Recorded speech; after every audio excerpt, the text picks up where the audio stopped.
Hello, everyone, and hello, Levi. Thank you for rejoining.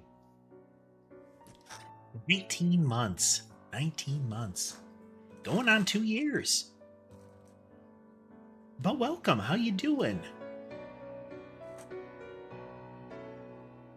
Oh, stretch. Checking in with the kitties real quick. We do have Sammy here, and everybody else laying low. We did have one of the siblings crossing there. There's Mason. Hey, Sonic. Welcome.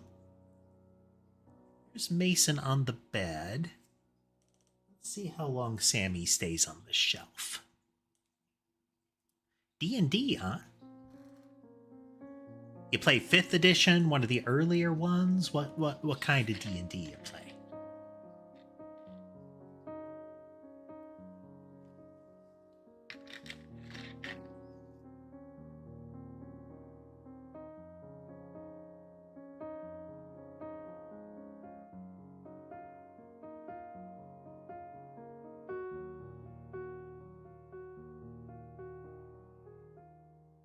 Let's see.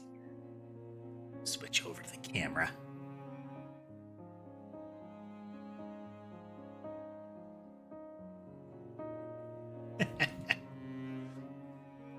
And we only have 2 of them visible at the moment. One of them's hiding in my footrest.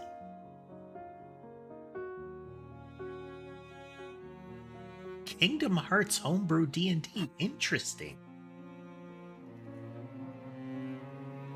Yeah, Sonic, there are 6 different cats that can appear at various times.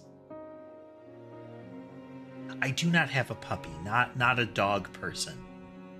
Haha, as might be apparent by the ears. Ha ha ha ha.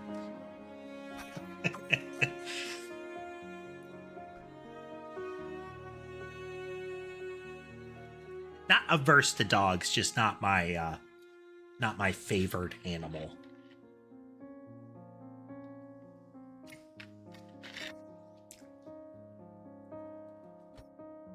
So today's goal in the code is first to clean up the behavior chain. We're going to be simplifying it a great deal. Realizing that the change to the way that gates work means that I don't have to fiddle with as much here. Since we're no longer trying to like flatten groups. Instead, what we'll do is just let groups stay as they are and make it so that gates are either on groups controlling the whole group or they're sitting as independent entities in the middle of the chain. So if it's on a group, it can toggle the whole group on or off.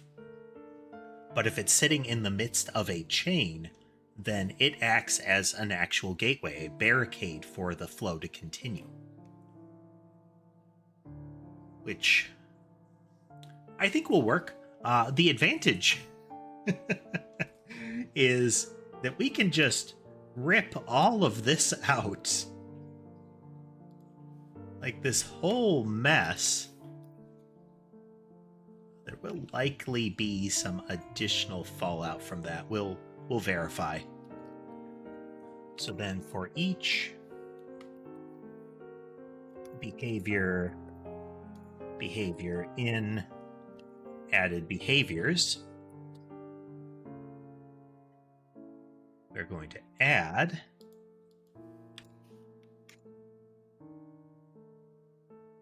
behavior.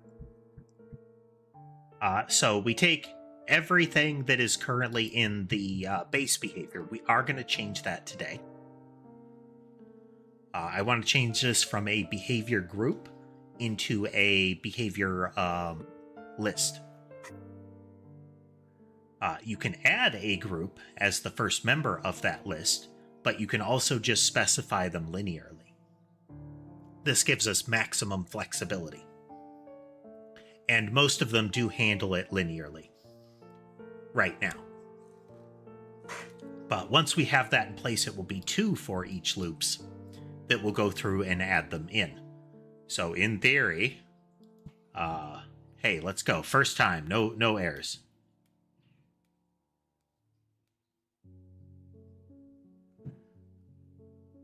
Loading. Okay. We are still operating. Let's do 3 into 3. Do a burst mid 3 there. 3. 1, 2, 3. Yep. Very nice, very nice. Yeah. Okay, so this has greatly simplified how we're doing the behavior chain. This will help us. So let's get that committed. I wanted to show this. So previously, what we ended up doing was this. You'd have the weapon and we would iterate down, and as soon as we found a gate, well, we take the base group of the weapon and we would add in everything until you hit a gate. This is the base segment and always happened. Then you'd hit a gate and it would say, okay, take everything that follows that until we hit another gate and put that in a second group. And so on and so on. While the gate was happening, while the gate was active, it would be the base group and that cluster. But as soon as the next gate opened, this cluster would go away and the next one would take effect. This was okay, but it meant that we could really only have this kind of gate. That it is open, as soon as it opens, it's the next one opens, all the prior ones are done with. But now, effectively, we just have this.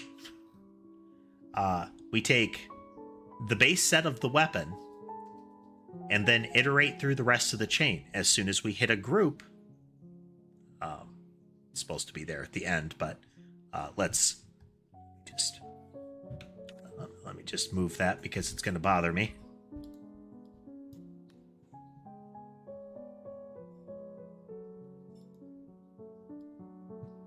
Like that.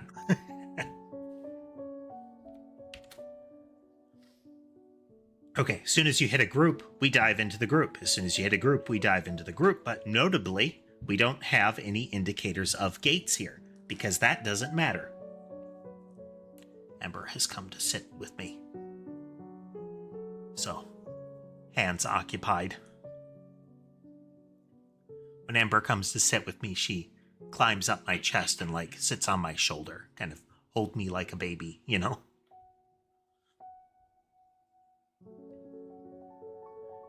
If I don't pay attention to her, she stands up and blocks my line of sight. But that means that there can be a gate right here on this whole block, the G being a group, not gate. There could be a gate on an individual element in here. We don't differentiate, we don't make the process any different for those. Groups are treated as a group independently. Hey there, Lore. Welcome. So this should be good. This should be good. Oof. Hello. Yes. I acknowledge you, Ember. So like I said, this has flattened down our behavior processing a great deal. This is good. The next thing we need to do for cleanliness here. Clean everything up. We are going to change this one, and this will take a moment to change. But this is saying it is a catalogable name converter for behavior. We're going to change this to a list, which will get messy fast.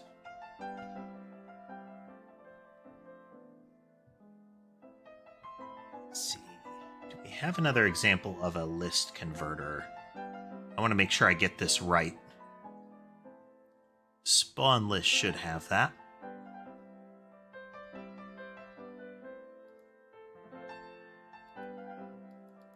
Spawner item list. Okay. Do we new that list? Okay, we do new the list during initialize, which happens both in the base and in the copy. Okay, so entity has an initialized entity where we new the list. Okay. So instead of a new behavior and a new list for base behavior is going to be its own list. Where did I put that? Right up there. So we're going to make you a list of behavior. And that's going to become an issue. Where is our JSON?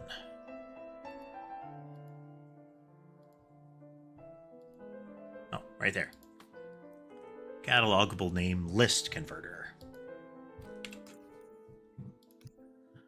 What we're seeing here is this is parsing JSON, a notation for objects and data structures. How I've got it set up is that when it encounters this property, previously it treated it as a behavior object. Now it's going to treat it as if it is a list of behavior objects. So it will go through each one of them that it encounters in like an array. Now we'll have to adjust this in our behavior data file. But now, view, adjust that. Let's call you base behaviors. Now we run into this, where if we get a rotate, we need to, yeah, here we go. This is another for each that we're going to have to do.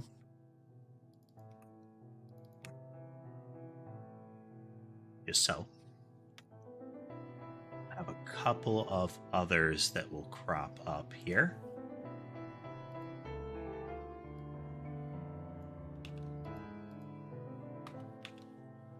And base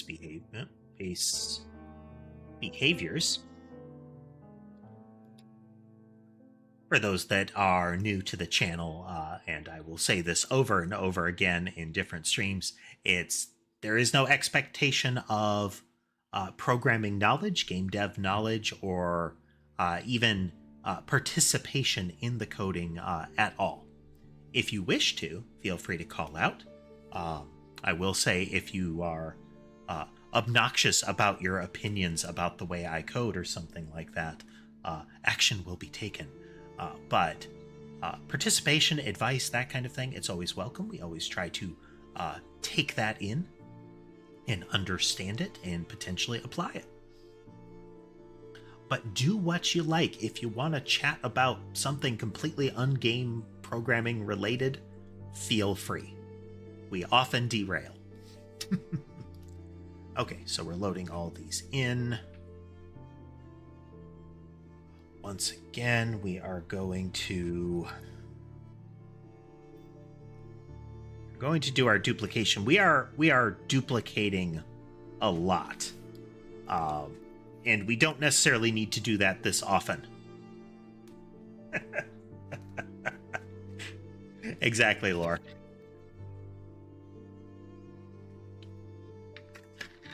It's not a sword of Damocles, it's a banhammer of Damocles, and Damocles is on the payroll. Well, it's not really Damocles is on the payroll, since I believe Damocles is the one with the sword hanging over their head, but you get what I mean. Okay,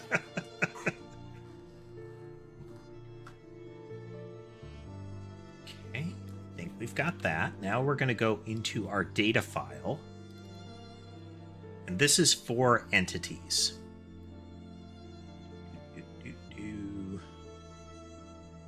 Where did I put those? Okay, we're going to have to go into enemies, bullets, and players for this.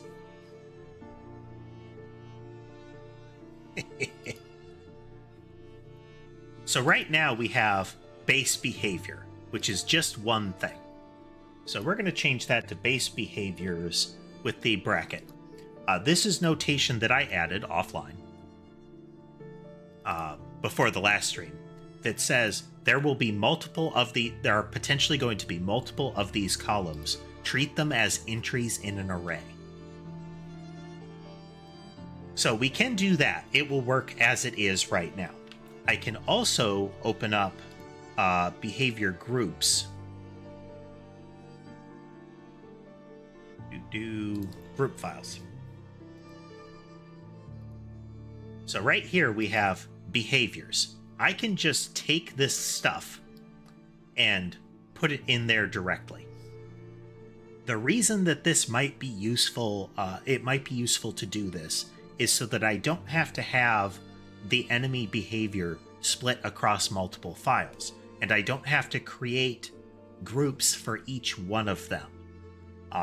It reduces the number of data entries for each enemy and makes it so that behavior groups are meant to be like what they were, is they are a packet of behaviors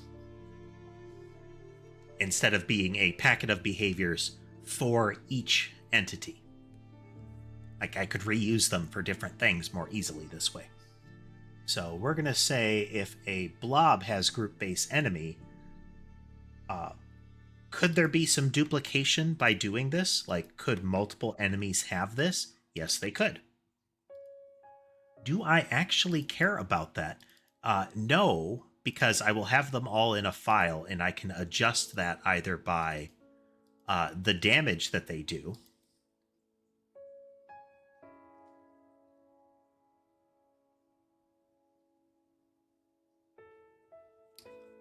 Welcome, Florian. Let's see. Idea for a fantasy world. Caves with glass ceilings.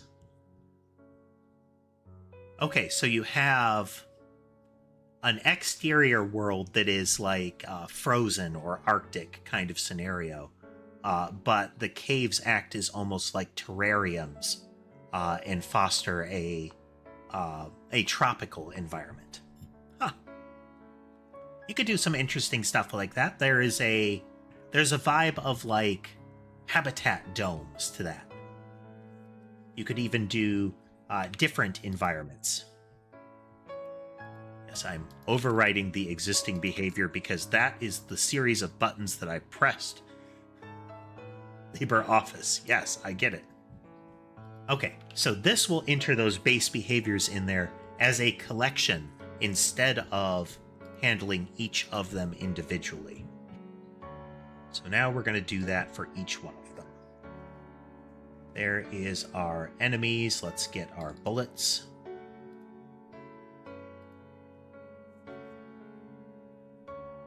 So this is group explosion. So we're going to take group explosion. Take from here to here.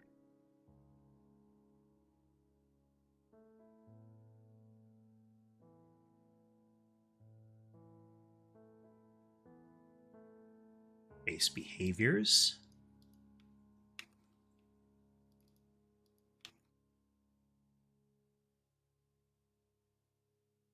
So again, base behaviors are the default set for it. So if you don't modify it, this is what that entity does. With weapons, it's kind of an intrinsic function of them. That is, you cannot modify a weapon and it will behave in this fashion. For enemies, it is likely to be for reuse of the enemy to give it different movement patterns sometimes.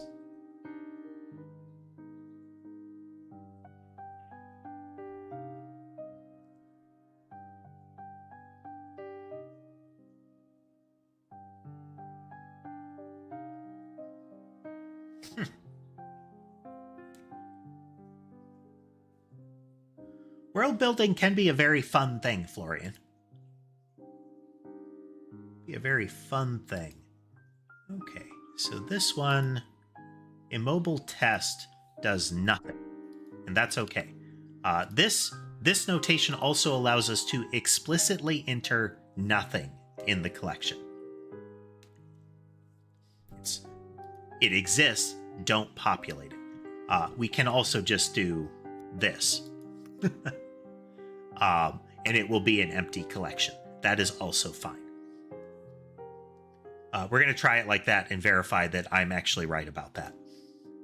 So we're going to take our group red dot, pull you over here. These behaviors, you and you.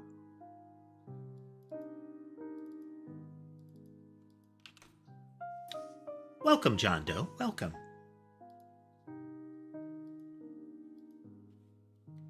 Another thing for those unfamiliar with the channel is if I am talking to somebody and you can't see them in the chat, it is because they are in one of the other two streams.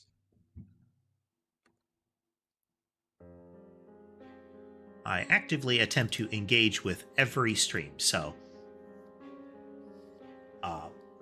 and off screen so that I avoid Twitch shenanigans. I do have all of the chats together.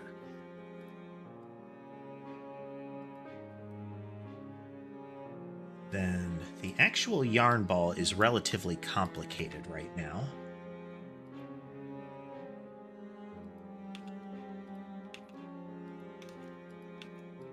Base behavior, base behavior, base behavior.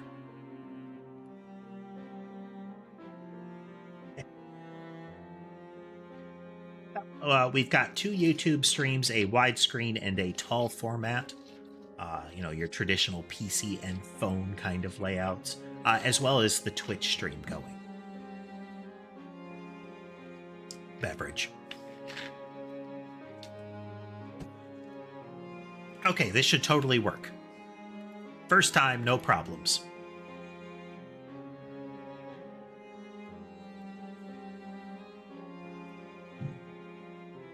To close these files. LibreOffice holds a full read-write lock. It will not share with other programs.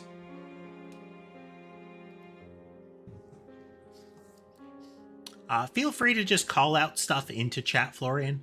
The only real chat rules are, you know, obey the mods, don't be rude, and if people don't engage with your conversations in chat, take the hint. But, you know, world building ideas are always kind of neat. Okay, so none of the behaviors are firing. None of the behaviors are firing. So why is that? Let's go into our build behavior and find out, because this should be true for anything.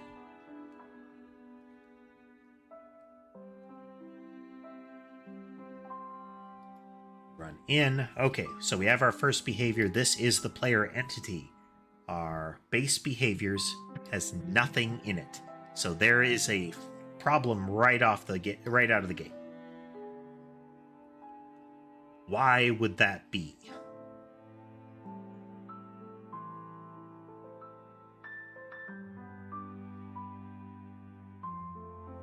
Yes, Florian, feel free to just call out if you have like a... Do you want to hear a thing? It's better to just say the thing than it is to ask. Otherwise, we gotta wait, you know?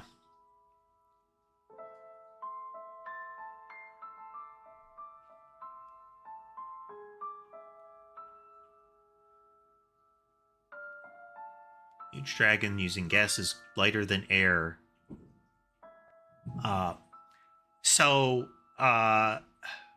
Flight of Dragons is an old Rankin and Bass animated movie.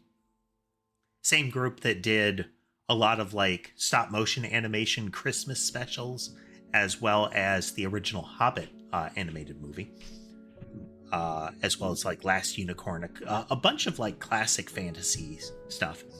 But Flight of Dragons is based off of a book series that is only loosely related to the movie. Hey, Billboard. Only loosely related to the movie. And the way that dragons fly in that one is they eat particular minerals that generate, in their digestive process, the combination of those minerals and their digestive system creates lighter than air gases. So they float kind of like zeppelins or balloons. They control their height using their flame breath. So they can run out of flame breath and the ability to fly.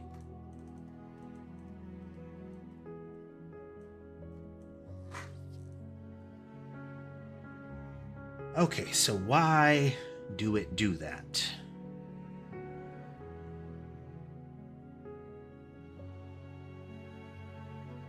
Because for the JSON constructor, we're going to initialize it.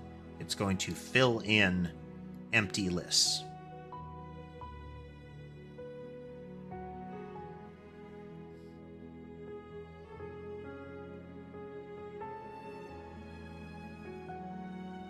But why it no work? That's why. There we go.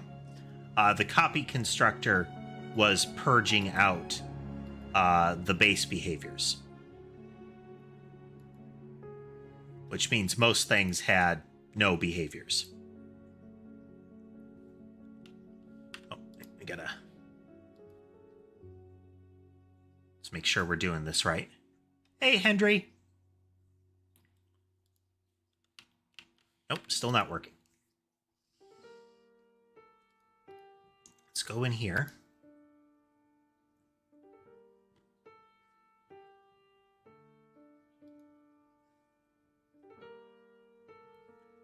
Okay, player should have base behaviors. Let's get another entity going, though.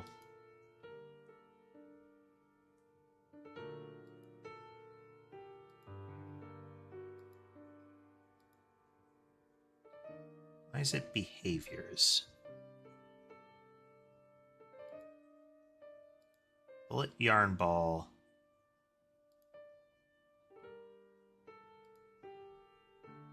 Let's make sure that we've got our naming set up properly.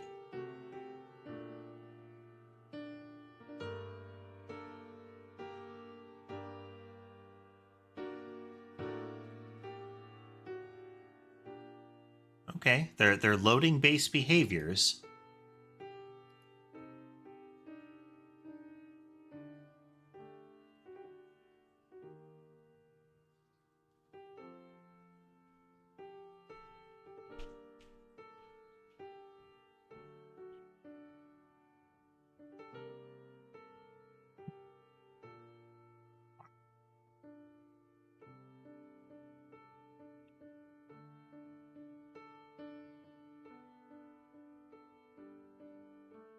We're going to copy behaviors if it's there, but we're also going to copy base behaviors.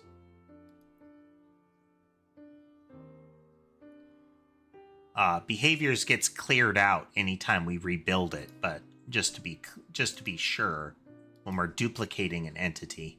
There we go. Okay, the player still isn't functioning, but the base behaviors of everything else are. Just to be sure. Yep.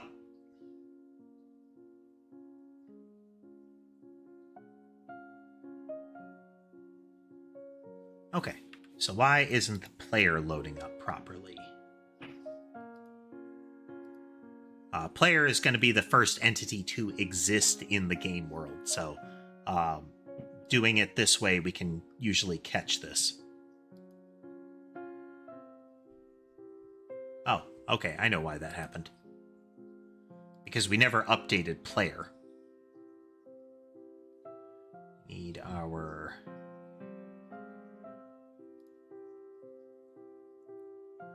group. And we need our player.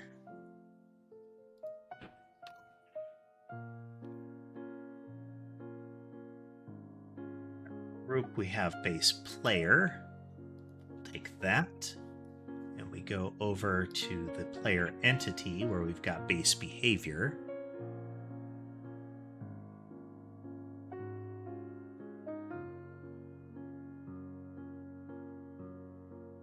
Okay, so this will be a little different. We have initial loadout already there, so let's add a couple of columns.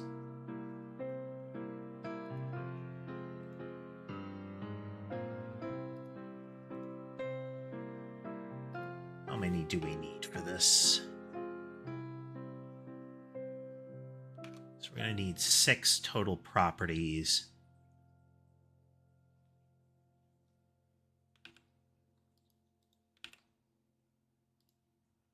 Right-click E.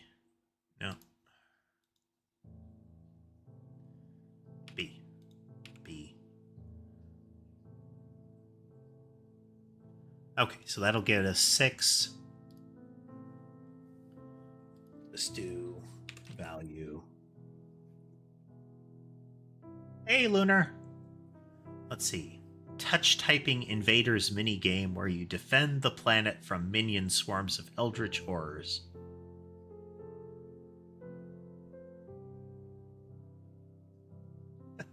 Not because it's the right thing to do, but because no one takes what's yours. Nice. Not yet, Lunar. Not yet.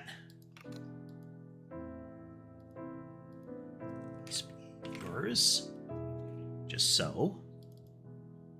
So then we go over, we copy this. Say collision hit player, base behaviors. And we still have our initial loadout blob there.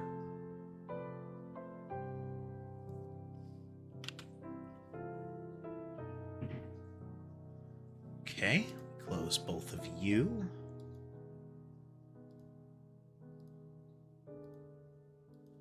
Run this again and make sure.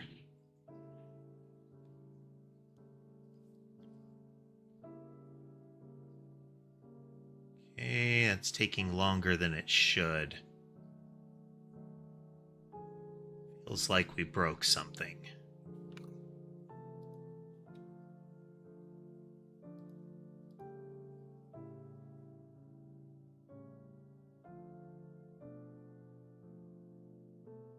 Read the file. Our catalogable data is the player.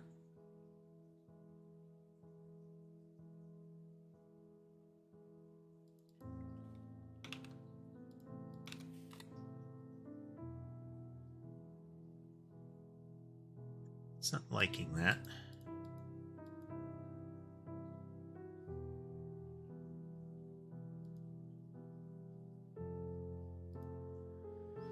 Okay, so something about the player file is probably broken here. Let's check.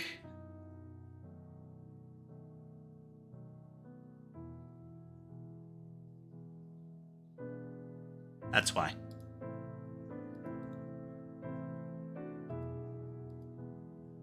We had a extraneous value. Player wasn't being loaded, so other things couldn't load.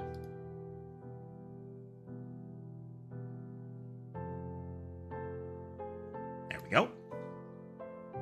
Okay, there's our clear. Our player entity has no 3 things in its base behavior. Collision with the player, knockback, and move player.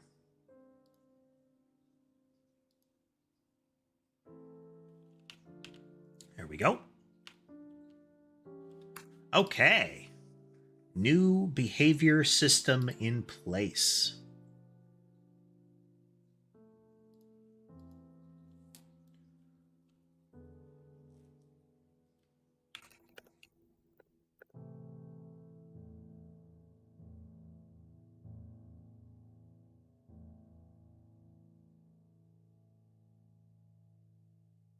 That.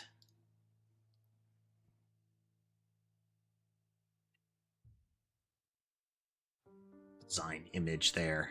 It's this. Get those committed so we don't lose it. Haven't had to revert in a while. I've only used a sub branch a couple of times.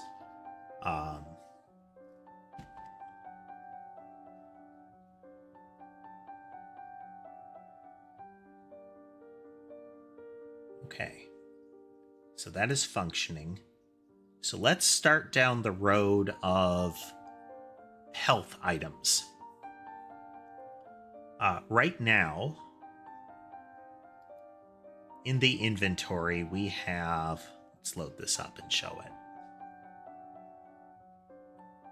Well, as part as of the player state is this health bar. Icons are placeholders at the moment.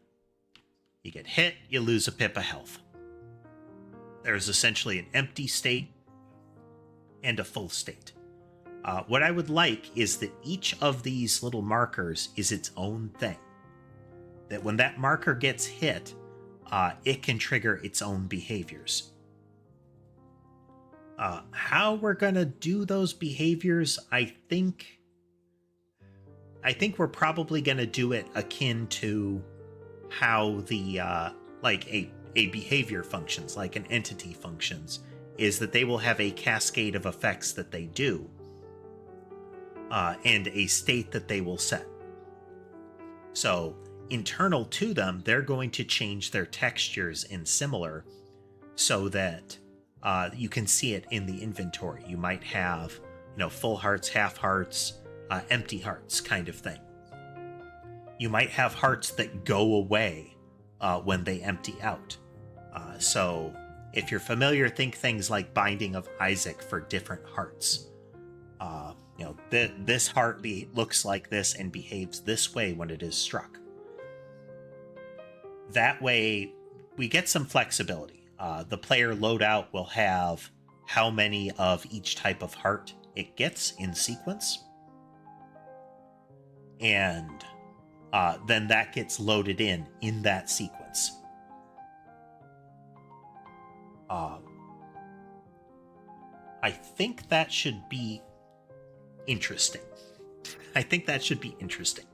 So we're going to go into player state. So we have our base player state. We're going to add, let's double check here. Okay, we have our health built in here. Once again, Florian, if you want to call out an idea or something like that, or something that you think might be interesting to me or chat, just call it out. Don't ask permission to call it out.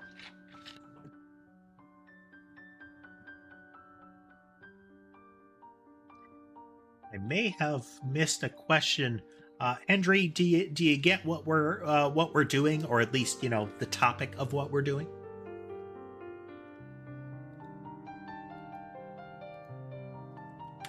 Call this health. Just in case we have different concepts, we're gonna have the idea of a heart. It's a game in general. Our current task here now is health. We're gonna come up with the concept of we're gonna call it a heart.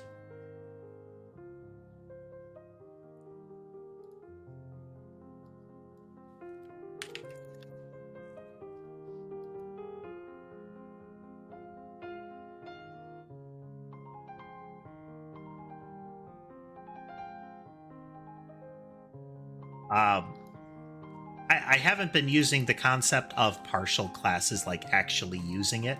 I'm trying to avoid that. Not because it's really bad or anything, but because it's hard enough to find all of the bits of my code without spreading a class across multiple files. If I get a big enough class, we're probably going to resort to that so that we can see the different we can find its different parts, or we can isolate its different parts. Okay, so we have public heart. It's our constructor. That's also going to be our JSON constructor. We also need, this is going to extend iCatalogable. I do need to change the name of this. This is not really an interface. It's a parent class. Let's do that before I forget again. Let's just verify that this doesn't break anything. Yes, I do. This will change, like, everything.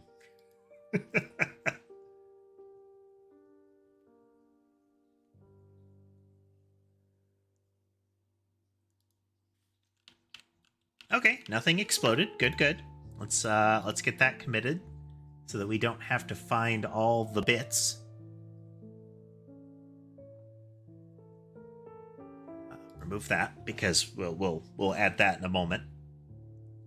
But all of these things implement catalogable.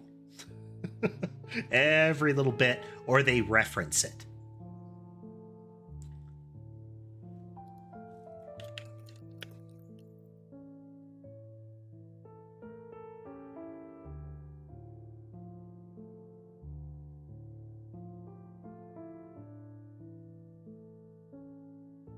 Catalogable ceased to be an interface a good little bit ago. It started to carry data and functionality, as opposed to just acting as a template to stamp additional function on top. We'll add you more later.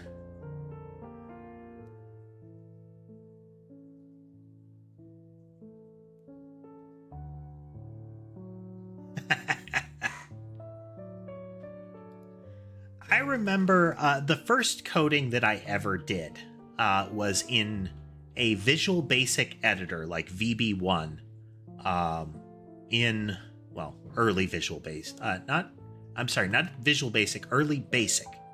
No visual component.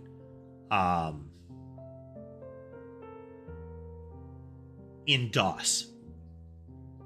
And I would play around making animations using ASCII art and all kinds of print statements.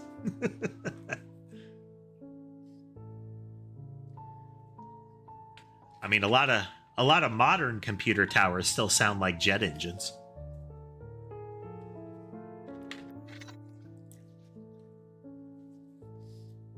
I mean, you can get quiet fans, but there's a limit.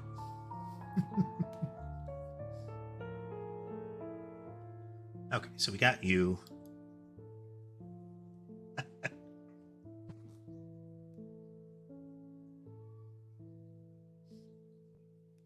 I can imagine that, Dodds. The original Star Wars playing as ASCII art triggered by command prompt.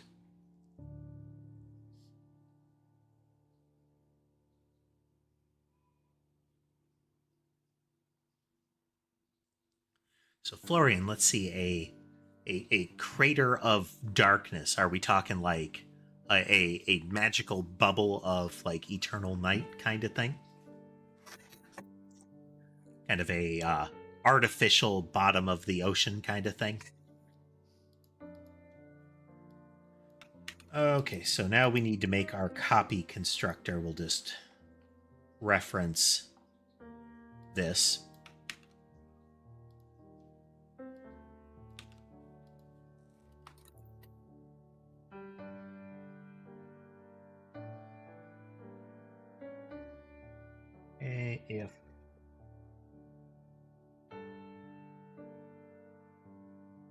If we have a copy, we are going to assume that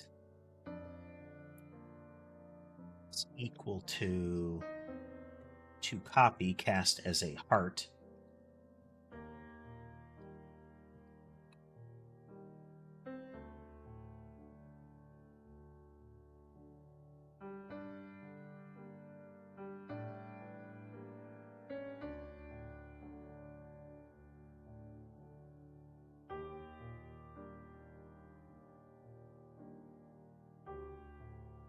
Because you'd have to have a very particular geography in positioning to make it so that a crater deep enough in a hole that you couldn't get any light. Like, it'd have to be deep enough and offset from the normal passage of the sun, just so.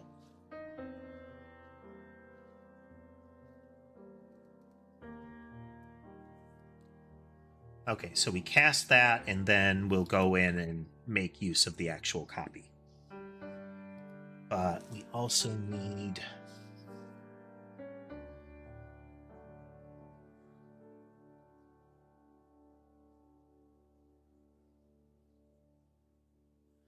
Let's see. We're going to want to be able to load this. We do an entity for that. Where's our texture hanging out?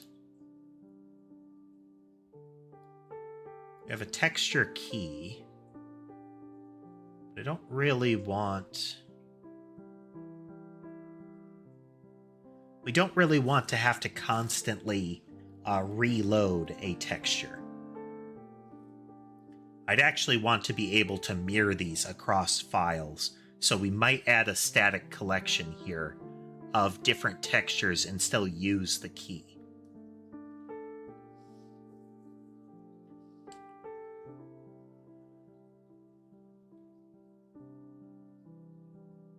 So again, right here we have a string that we're loading in. The entity doesn't use this directly. There is an entity visual that fetches the texture for this. But with hearts, what we're potentially going to have is a series of the same kind of heart that each of them have like the same texture. So I don't want to reload that.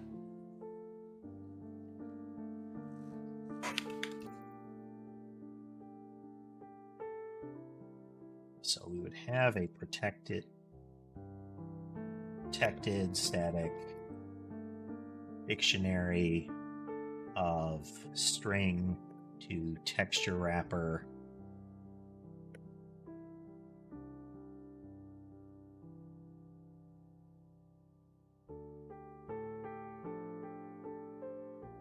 That.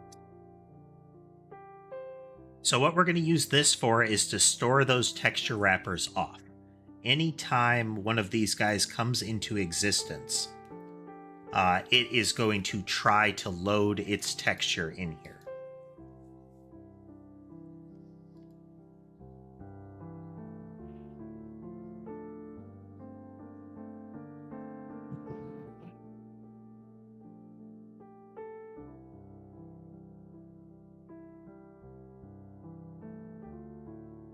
So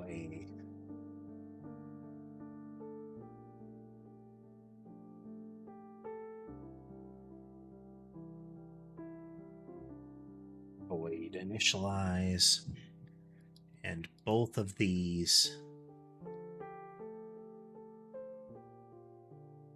will call initialize so that we can wrap some of this stuff.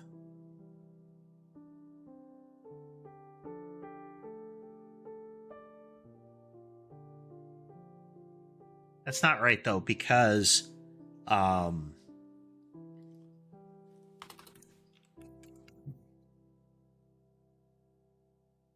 this is going to be a string, list of strings so that we can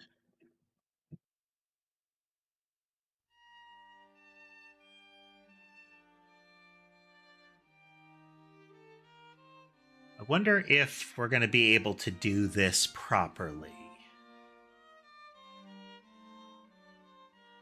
Because this isn't going to be a name list converter. I might need to make a new JSON converter for this one.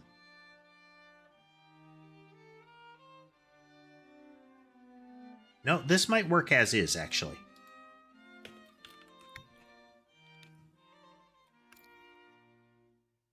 Text your keys, and it will have a get set.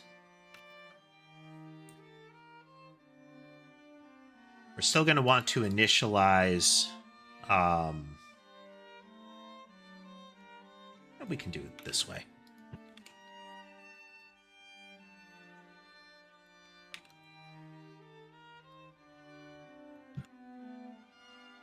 As soon as one exists, it has its new collection. So we currently don't need initialize yet.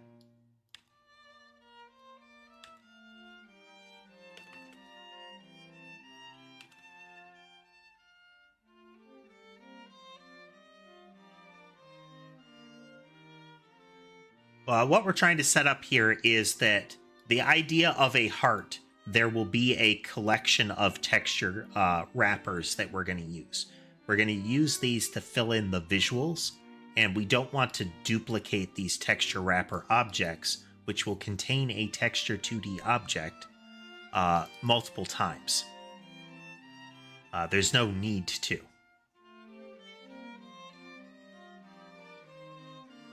Yeah, right here. I don't want to make multiple of these. It is possible that in the background, we don't duplicate these. That Godot is handling like reference IDs to an actual texture. But because you can mess with a texture, I'd rather have copies of the wrapper and copies of the texture accordingly. We'll see how that plays out. Yeah, we might be overcomplicating, but is what it is.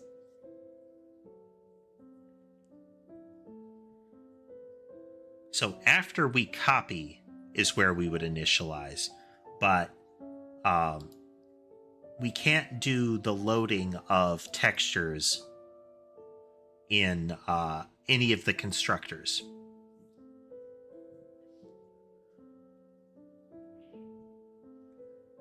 We would need to create this object, and then it needs to be kind of poked in order to try to populate this.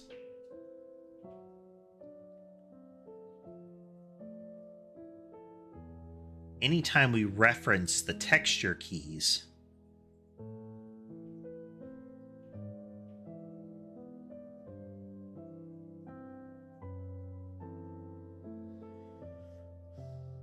so what I'm thinking on here is that we need a moment where we convert these, which are loaded from the file, into these, which are references to texture wrappers by name.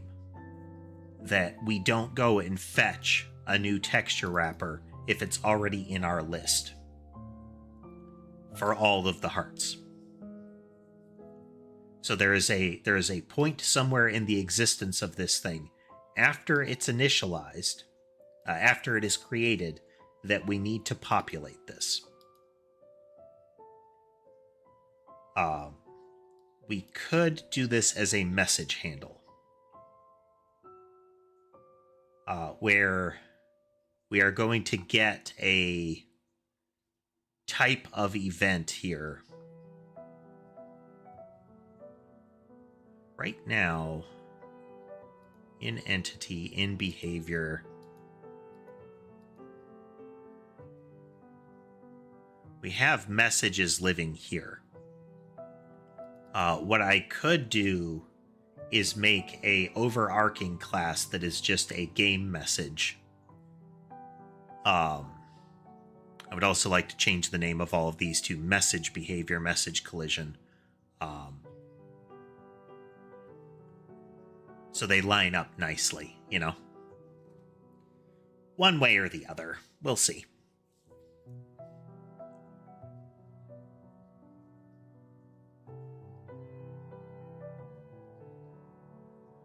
Because we want them to be able to handle different types of message. So I think this actually needs to be moved up out of... This is just a folder structure thing that we're talking about here. So I think this should be moved up into game.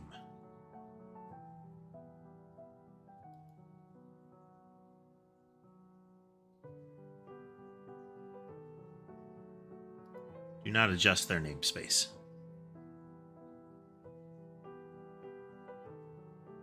Okay. This is entirely for organizational purposes. Messages are not part of the entity, they are part of the game flow.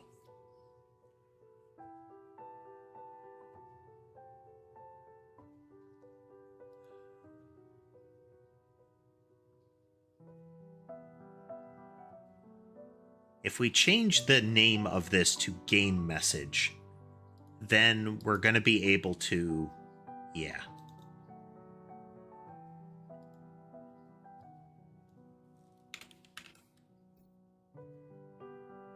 These are not behavior messages, they are game messages. So, a health message is still a game message. We're going to change this inside of a enemy or similar. This is just a number. We are smacking them with this number. the hearts are going to help this. If all entities have hearts, we can change this as far as how they operate. So you could have like a bouncy heart. You can have a piercing heart. That a bullet has these. And so when a bullet takes a hit, if it's a piercing heart, it reacts to that and says, oh, this passes right through. Don't worry about it. If it takes a hit to a bouncy heart, then it says, okay, this triggers the bounce behavior. That could work. We'll revisit that. For now, hearts will only be for the player.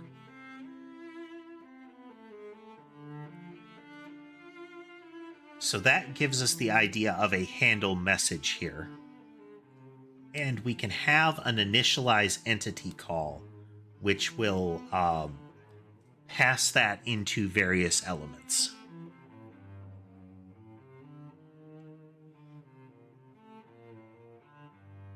We could just have it be initialize health or initialize heart kind of thing.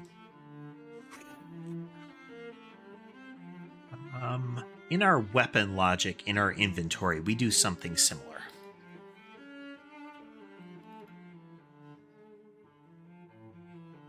So we add item, we add entity, we add behaviors.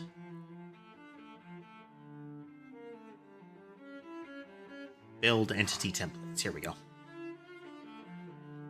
There is a point at which, yes, we tell that we initialize message here. This is, so it's going to be a handle message, and we can get a, we might change this to just be, okay, no, that, we will have just a health initialize or a heart initialize kind of thing.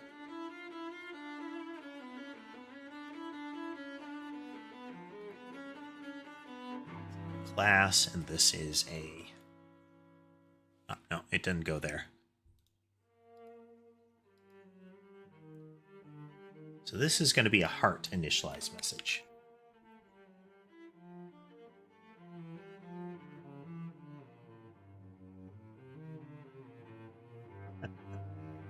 Well, good luck with those world ideas. I'm sure they could turn into interesting drawings.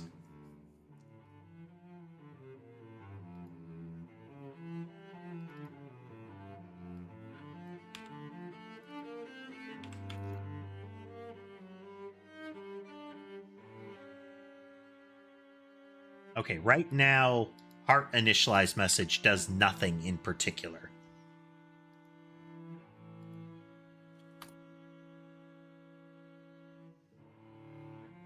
Public bool handle message. Copy that over from entity. Did we change it here?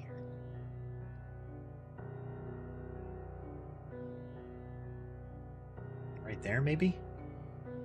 Ah, okay. Yeah, we changed game message. Let's check that. Yeah.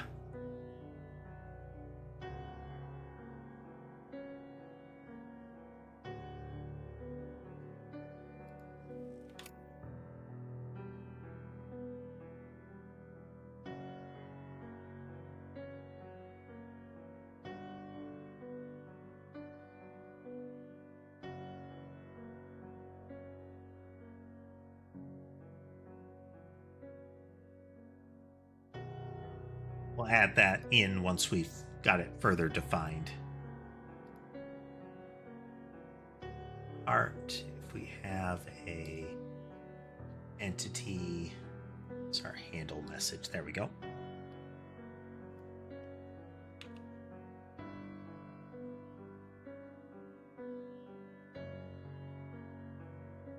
Add another. Okay, this is more the one that we want.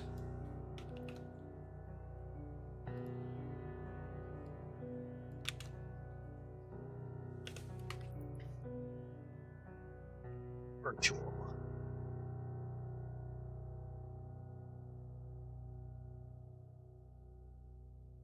Default, it will return false. It does not eat the message.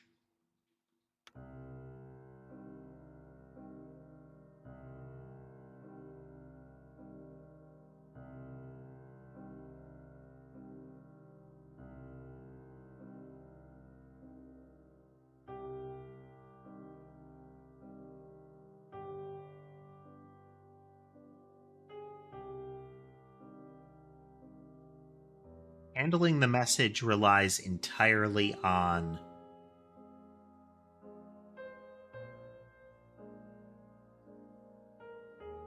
the consumer of it. So the message doesn't intrinsically pass an entity in. And the heart state, I don't think, is going to be the one.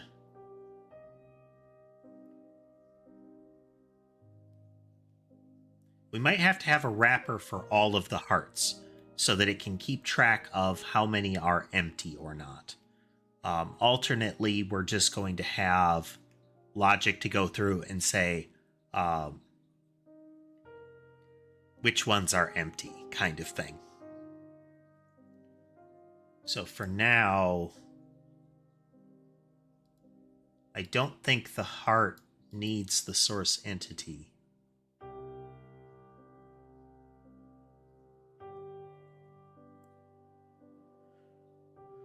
Because a health message is going to get where the damage is coming from.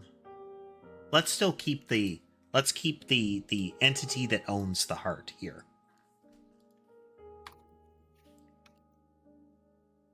So this will relay up through the player state.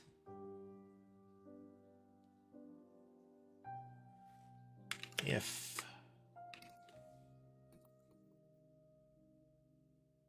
the message is a heart initialize message, then for now we are just going to go through our initialize logic.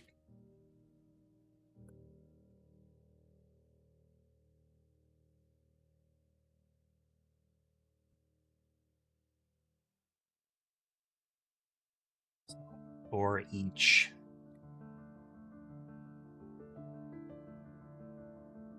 string in texture keys,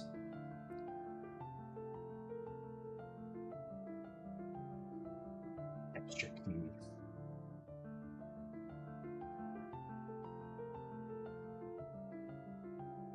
if textures, it's not going to be if it contains it, it is going to be if it doesn't.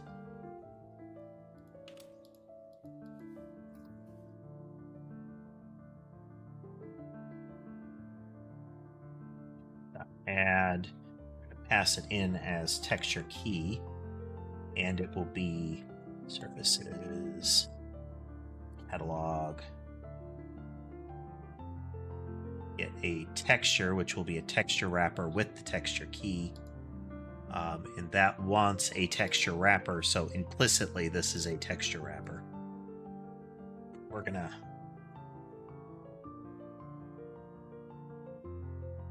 what it means when it fades this is that that's technically unnecessary. The code can infer what that is. I am explicitly telling it that's what this is.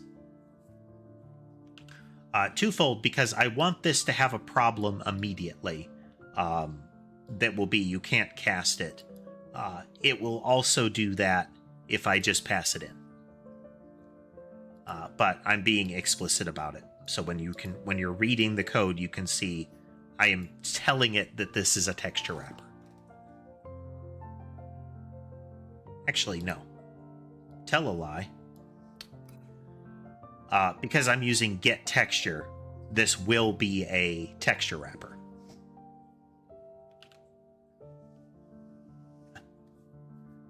Hey, James. Welcome.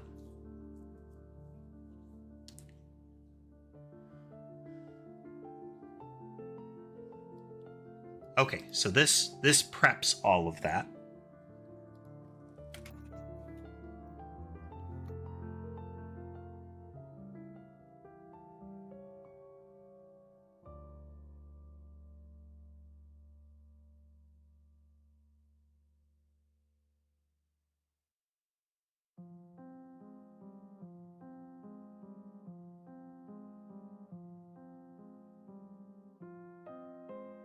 Initialize message is a game message.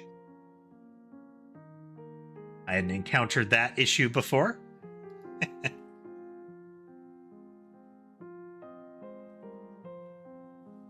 There we go.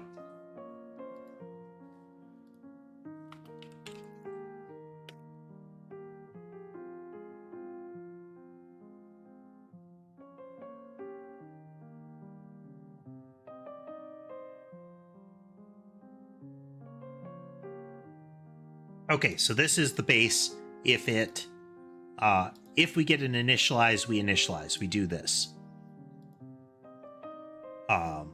We want a current texture and we want an event for the texture changing. So this is a public delegate.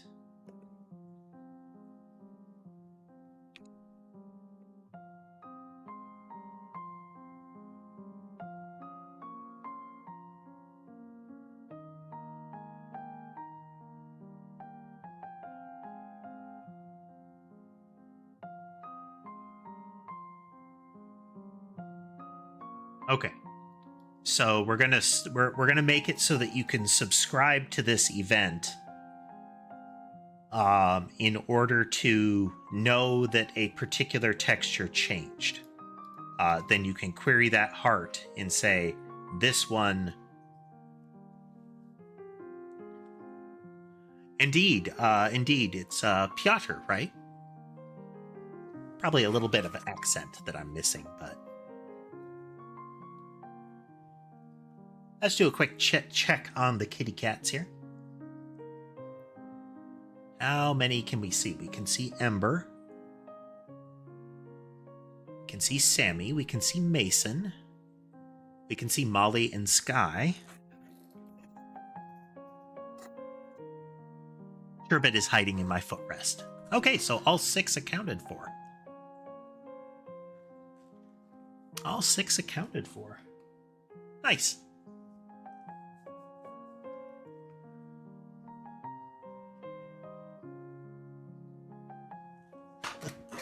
It is a lot of cats. It is a lot of cats. 5 was a lot of cats, and I adopted Molly because somebody adopted her brother and left her alone. They are all very, very happy kitties.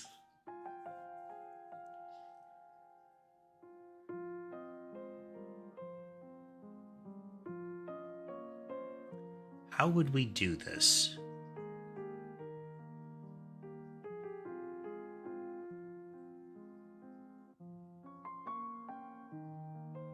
Because we need to tie UI to it. Okay, so this is going to be a bit of a later problem.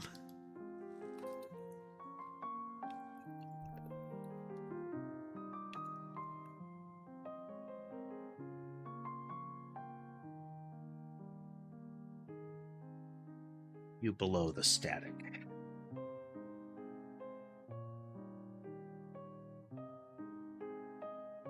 All right, so the default heart does not raise this event, but it exists on the default heart.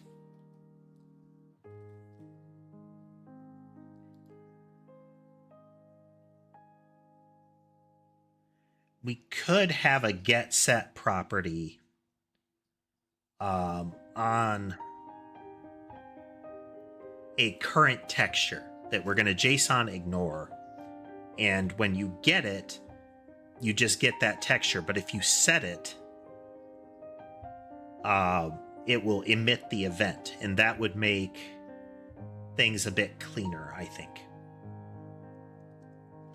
We'll think on that for just a minute. I will be right back. Just a couple minutes.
And we're back.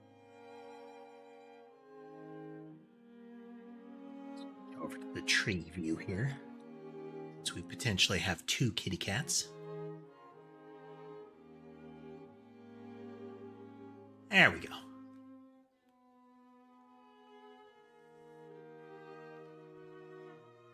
Yeah.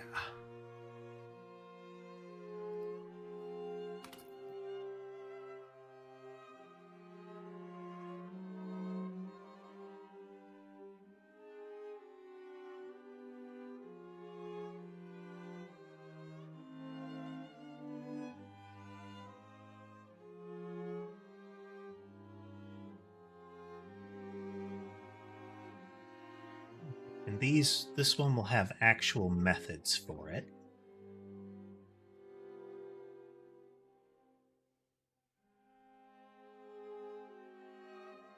A protected set. Yeah.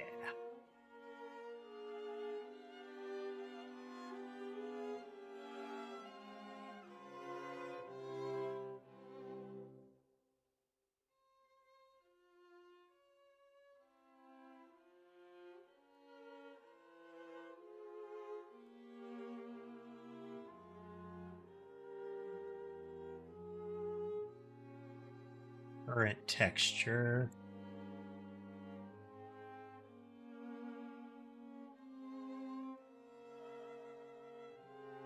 Turn the current texture. So current texture is equal to value. And then we'll have heart texture changed. Let's actually pass in texture wrapper. Like that. If it exists, we are going to invoke that, and this, and current texture.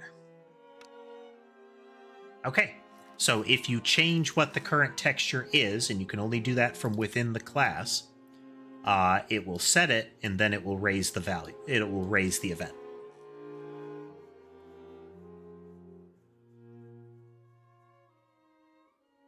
So then each heart is going to have whatever way that it sets this.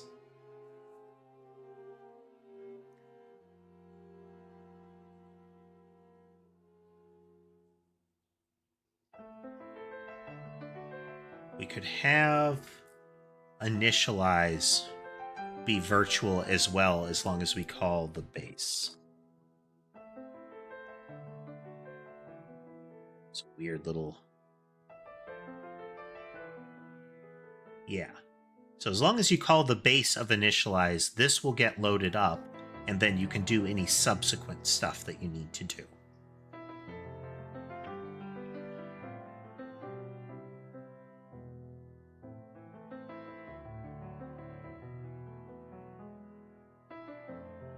So we're not going to erase the event in a copy constructor.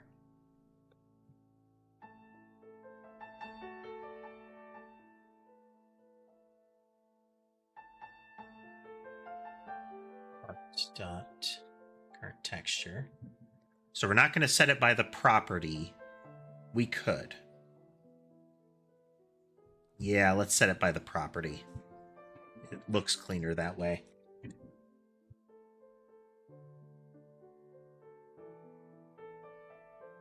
This will raise the event, but at this time the event should not exist, so we won't invoke it.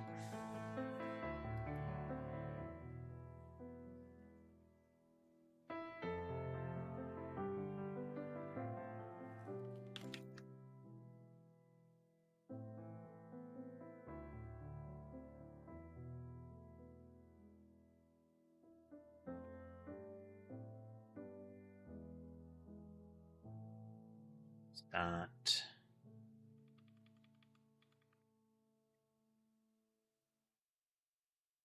add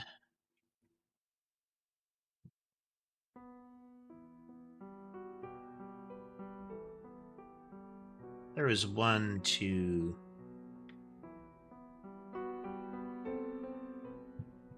Okay, copy 2 And we are going to pass in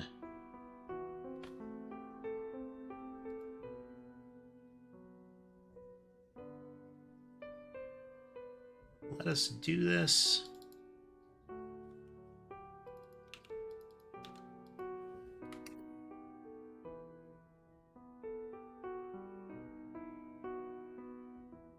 Art dot texture keys dot copy to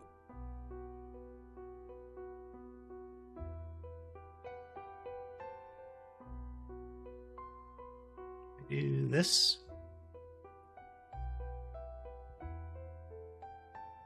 No. I could do a for each. That's kind of what it would do.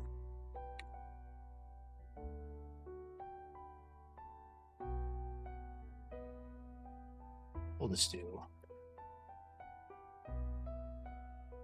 in heart dot texture keys.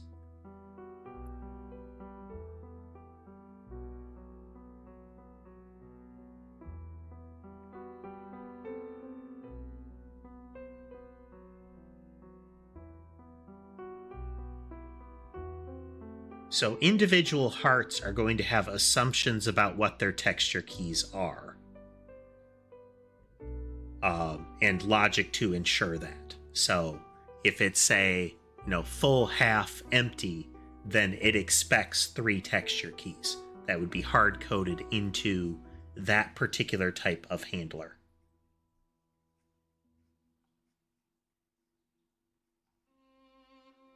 All right, so speaking through this again, we're going to make sure that I'm not doing any JSON writes, but we're making sure that anything that isn't supposed to be touched isn't touched. Like, this one won't be touched. It's not a property, but I'm going to explicitly say, don't mess with this one. Similarly with this one. This is not a property that the default logic should be setting. I'm sorry, that the JSON should be setting. The heart itself should be setting this. Okay. So then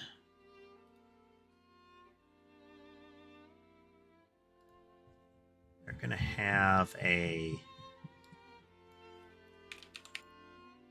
this is just going to be a default heart.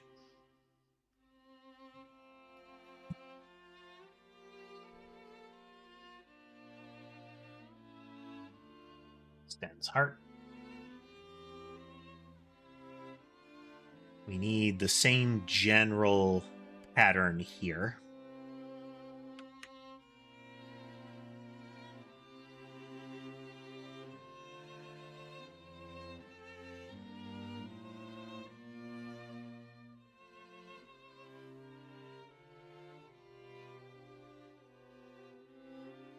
Where we'll copy into it. As soon as we figure out what our values are, we'll be copying those over.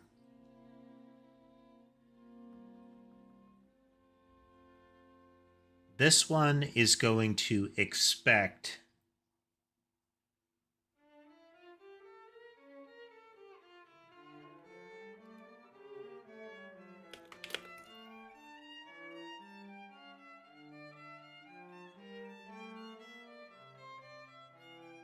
this one is going to expect 3 states to it. Detected, override, initialize. We call base initialize. Get all that prepped.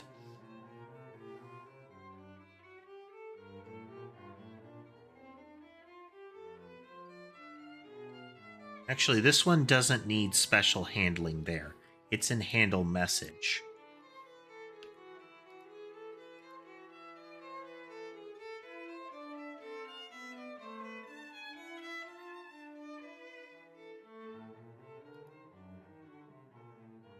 public override handle message.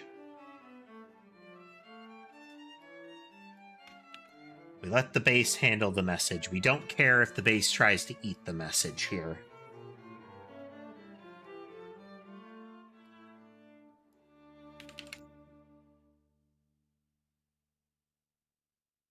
Most hearts won't eat the message.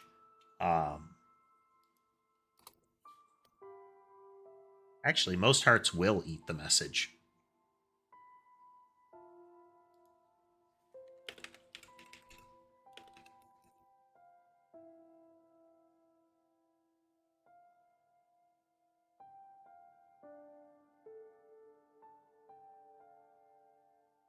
Most hearts will eat the message. What we want to have happen is that I send damage down the chain in reverse order.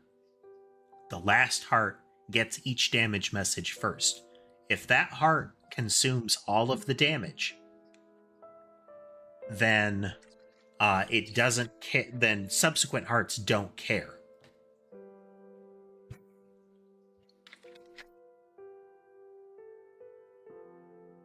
Not consume.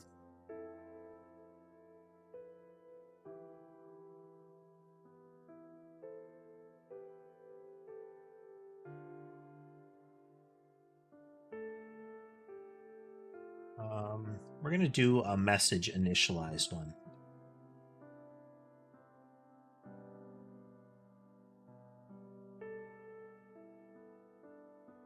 If we've got a heart initialized message,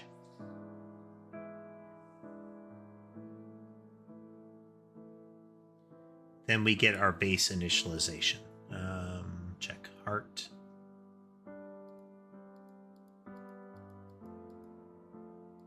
Clear all these out. Okay, that's when we're initializing.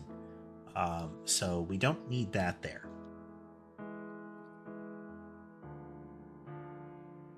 Override. Initialize. I never remember. Can we do base off of that? No, we can't. We do the base initialization. This is where we're going to check and see if the heart has enough textures.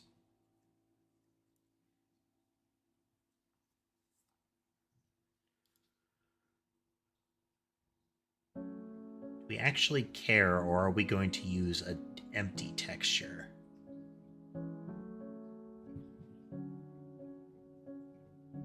We should throw an error.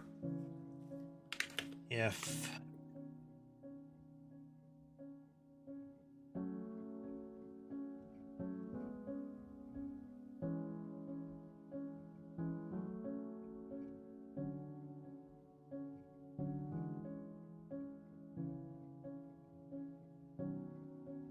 texture keys, okay.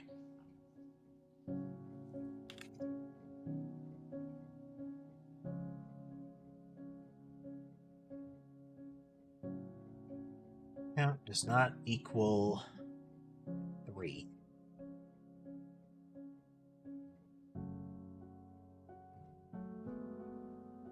Because we've added a constant there, public, no.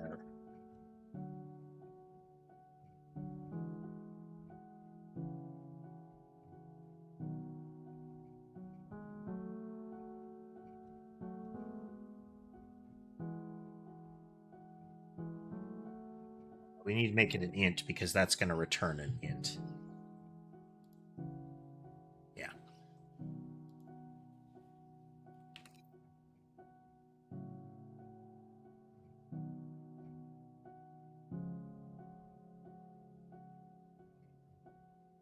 Okay. So if there aren't 3 keys,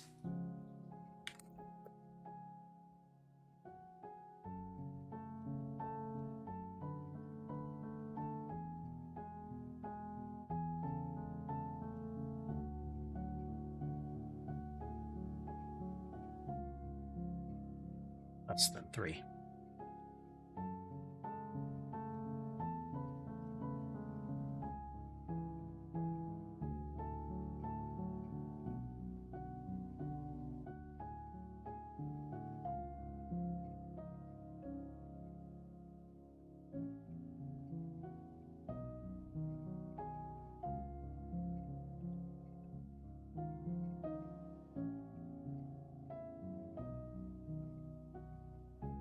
$.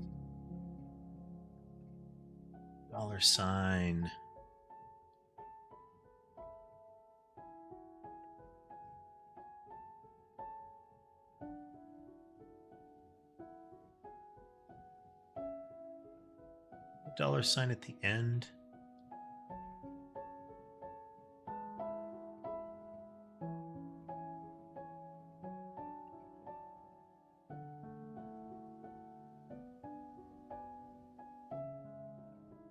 There we go.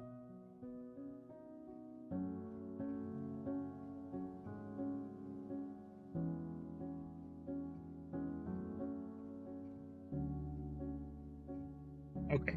If we don't have that many keys, if we alter, like in a child class, if we alter how many textures or how many states it has, then we'll need to deal with that.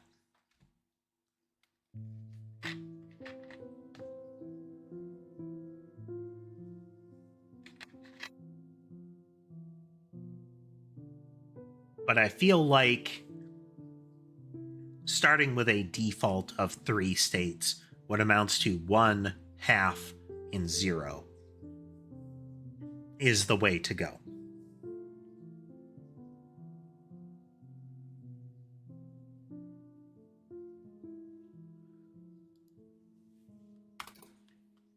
So this is current texture equal to textures dot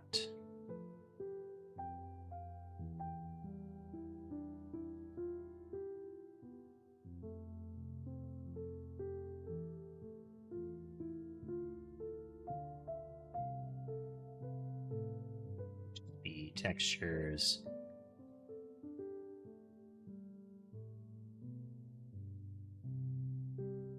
keys 0. This will raise the event during the initialize, or we can just ask what the current texture is after that.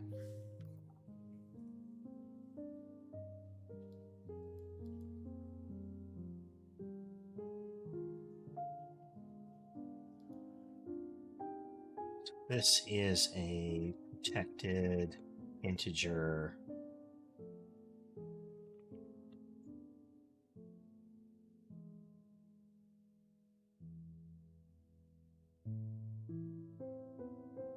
Let's start using that.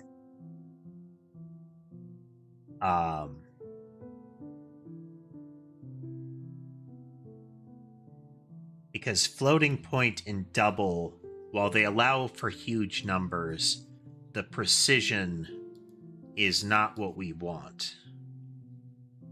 I'm already seeing in the data wonky presentations of that, which we don't want. We don't want those rounding errors to show up, especially here.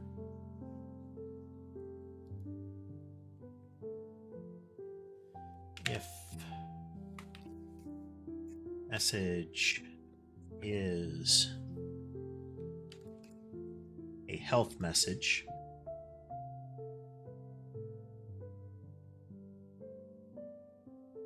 message is equal to that cast as a health message. So we are only going to apply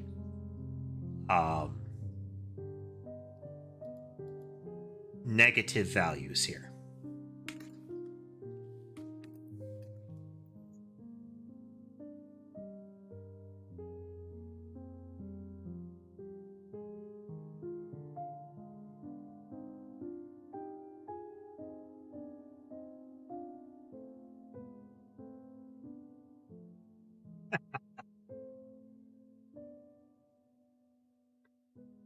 We're dealing with teeny tiny numbers. So yeah, we don't need the possibility of such big numbers. Hey, Melzy, we're doing well. We're getting we are regularly emerging from the the deep structure of the code into more gameplay elements. We are setting up how health will work, at least for the player, and I have a feeling that this might work for other things.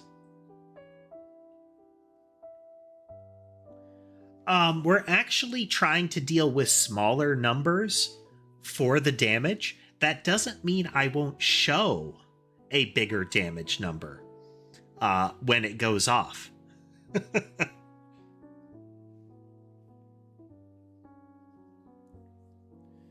Is less than... Ooh.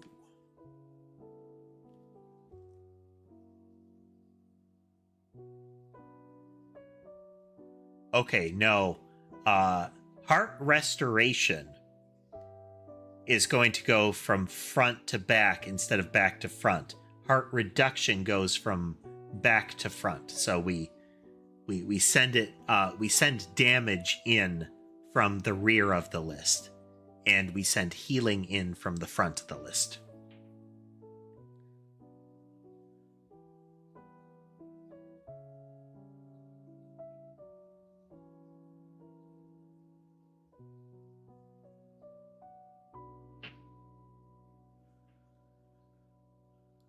Okay, so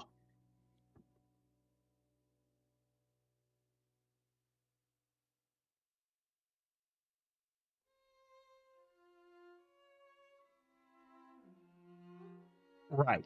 So the actual damage numbers in the game I want to keep small. So it does half a heart, 0.5 damage. It does 5 damage, that kind of stuff.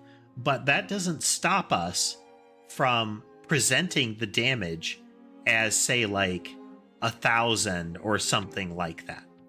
Increasingly big numbers that still scale down to 1 or half kind of thing.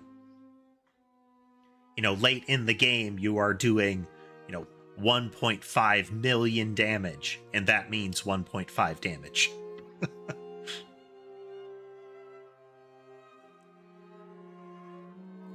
Or we just straight up lie. It just shows a random number.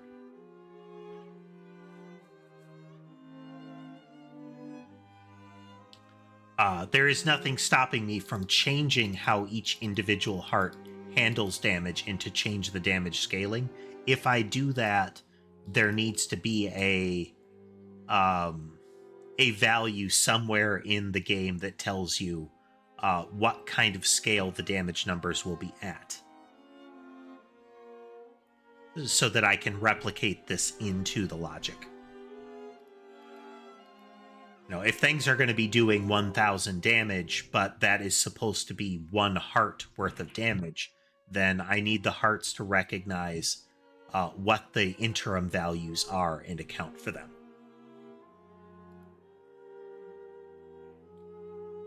Okay, so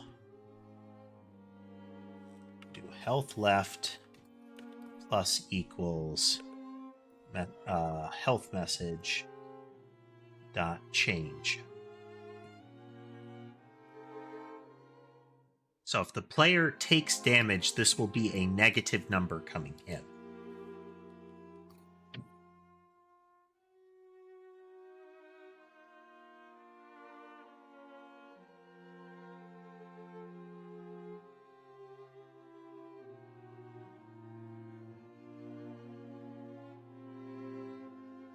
So if we overkill this particular heart, if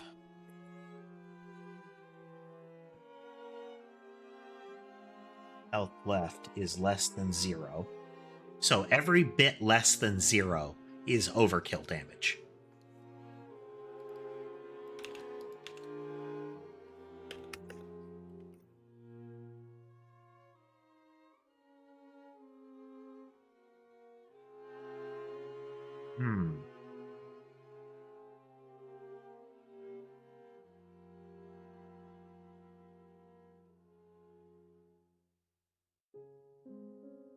Should we change messages to allow for me to change them on the fly.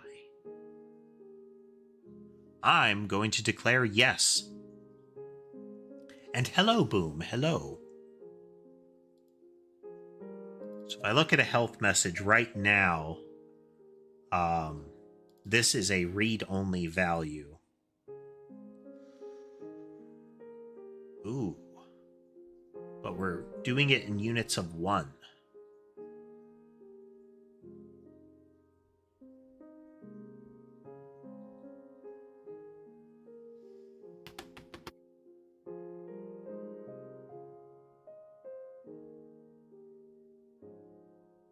This will break things.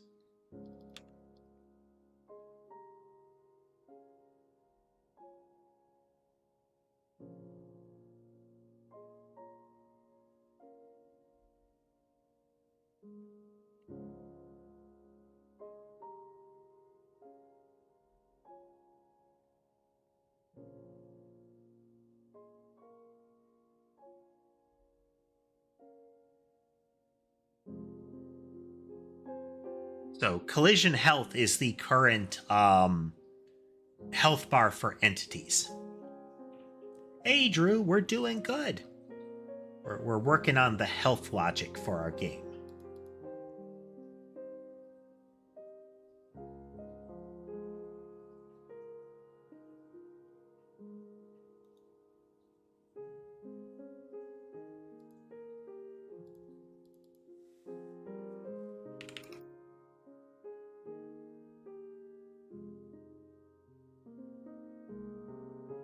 We're getting this all set up so that we can...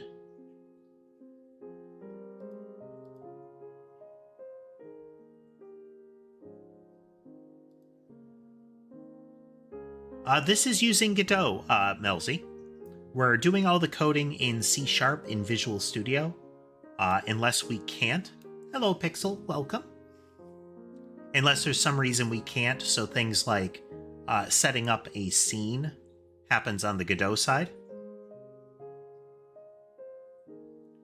But otherwise, as much in C# as possible. We do like scene control, which scenes to load, all that kind of stuff.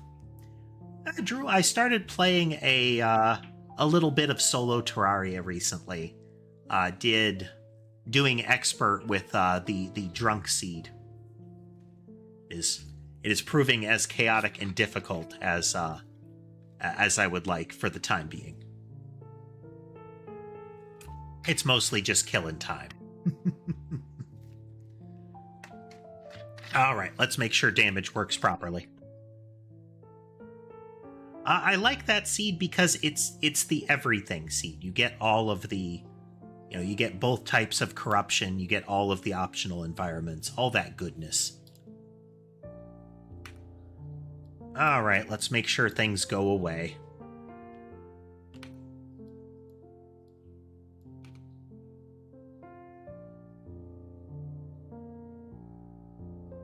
Yep.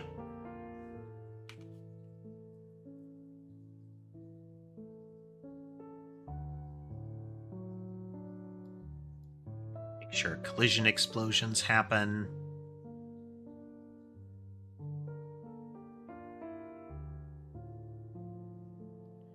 They do indeed.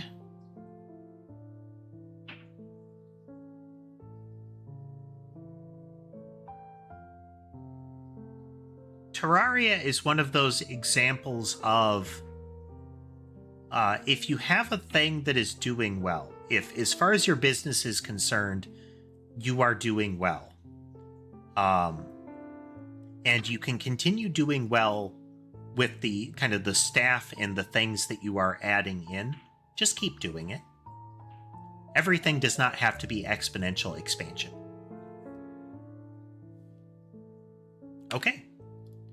We have adjusted how health works on the default level. Let's get that saved.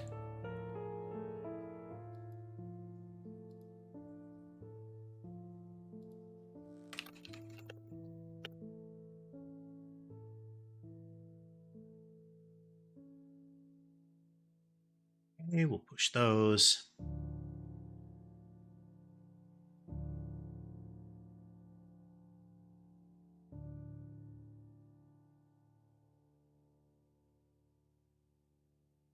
That's part of the goal, Pixel.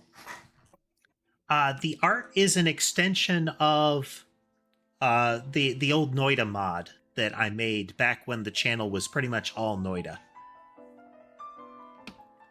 Game concepts will also extend from there.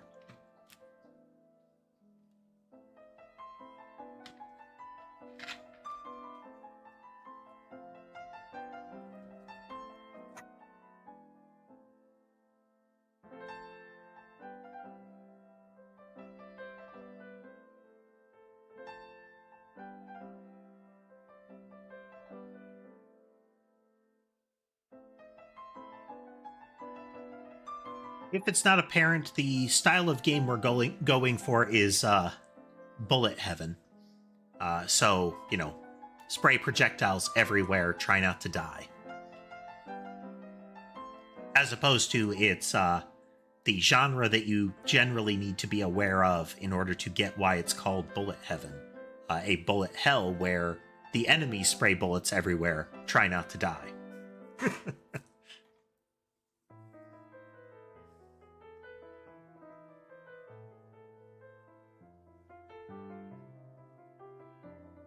Okay, so in our base heart,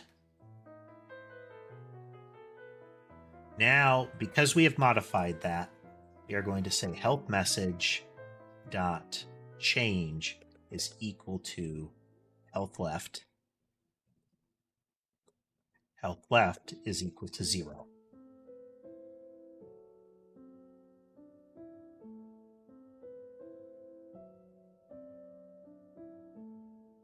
So then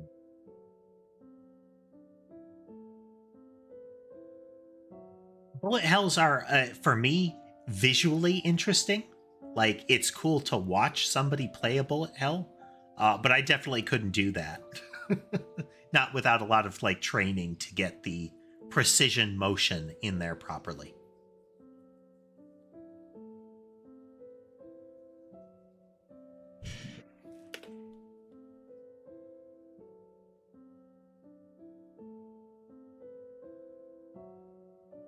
I think that should actually be a base heart message.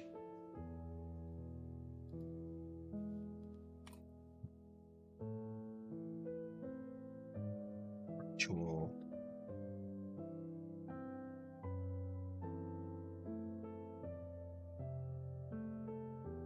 It doesn't really need to be. Every one of them is going to do its own thing.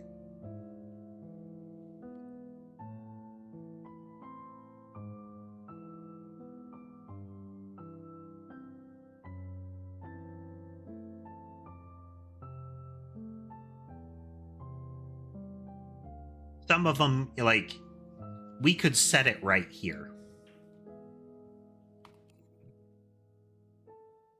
I think we can just set that right here.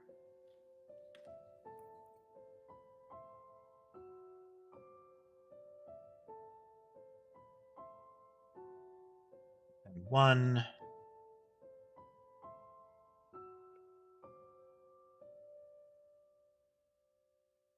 No worries, Pixel. I know a lot of folks like to just lurk and listen, and that's perfectly acceptable. Do what makes you feel comfortable.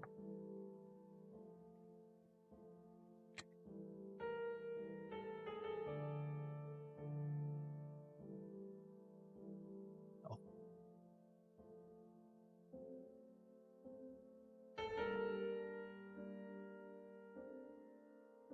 Two health left, -1.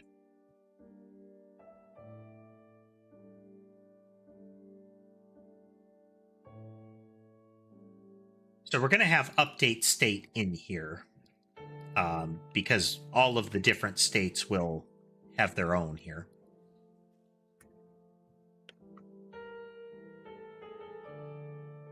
So this is health left is 1. Else if health left is greater than 0, else.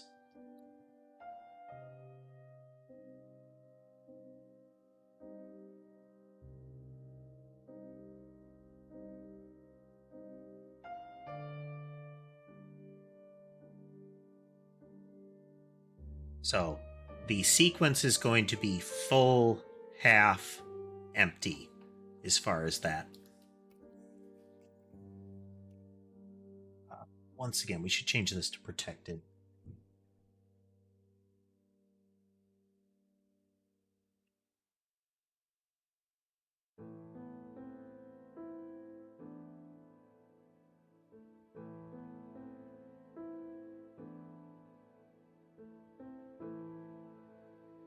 Index. So what we're doing for this is just making some constant values for which texture in the texture key list is what.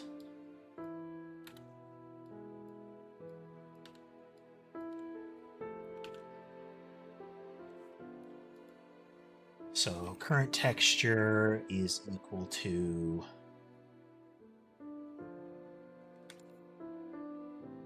textures, your keys. Oh.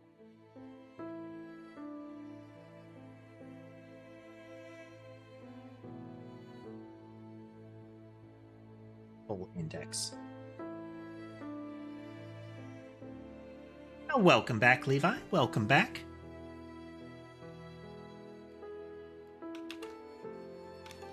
How's it going over there? Did your D&D game end, or are you just stopping through?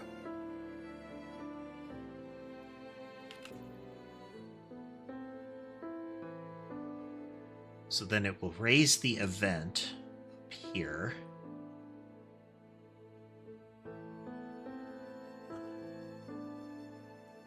Still prepping, huh? Still prepping. As is tradition. Also, as is tradition.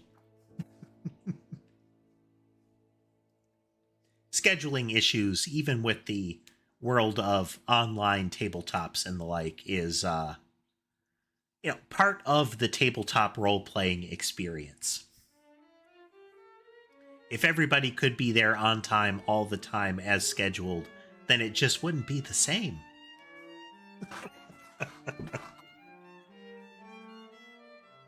Okay, so we will have raised the texture change event by doing this. So now in base player state, this is where we have, instead of our health, we're going to have our heart state here.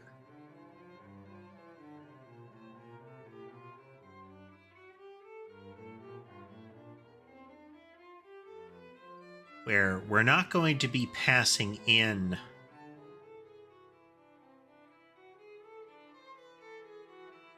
we don't need... We still want to handle the health change fully within the end step. Right? This is where we'll check the state of the heart.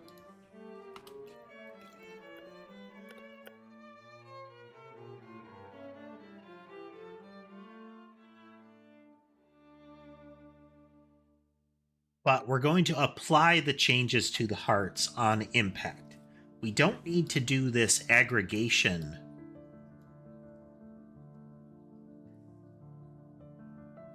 as much as we did. So where are we setting up?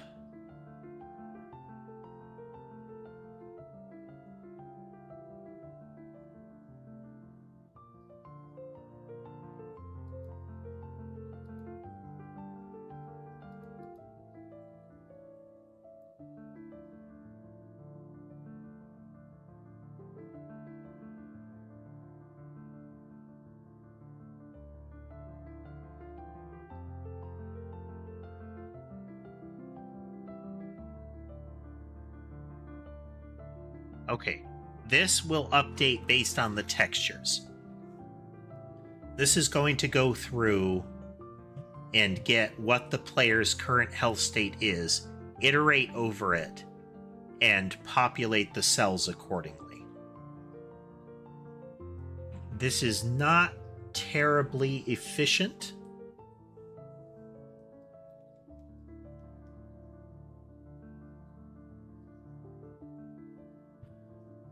We can hold off on update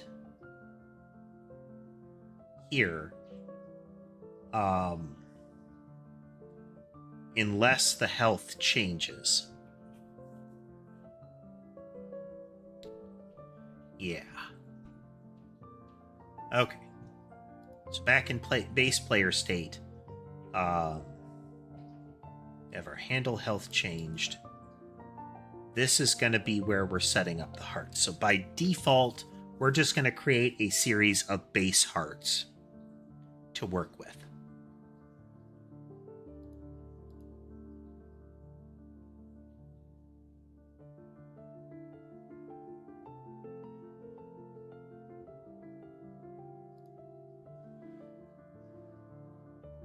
Doubles.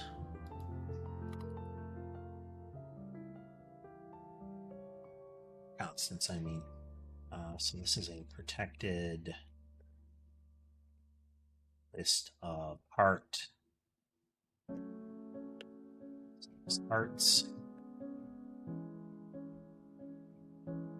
That prepped.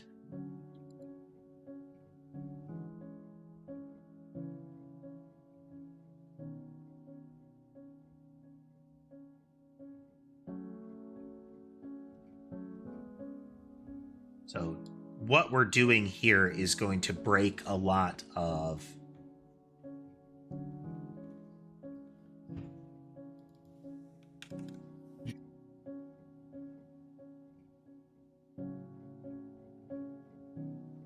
we're gonna remove that and revisit it.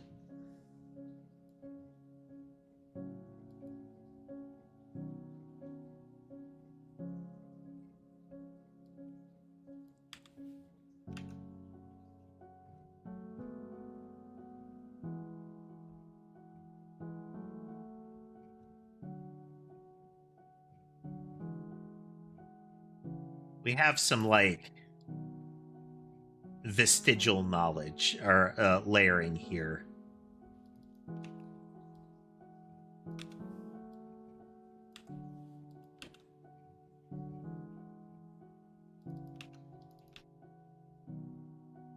Behaviors.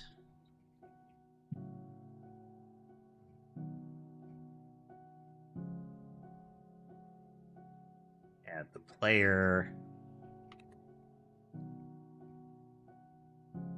Turn the player. Okay.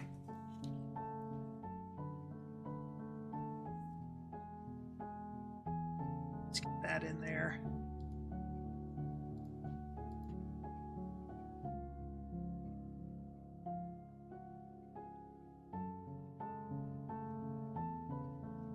I wouldn't mind eventually having effectively a couch co-op system for this, but we'll cross that bridge when we get there.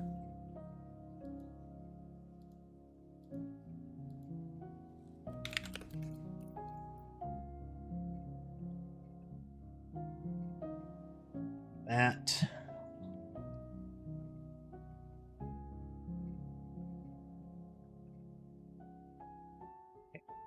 For anti is 0.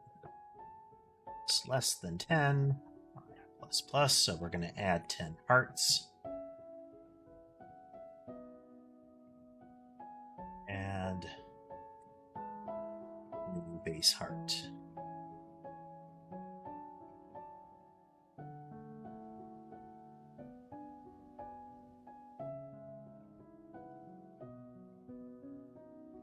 Heart, base heart, new base heart.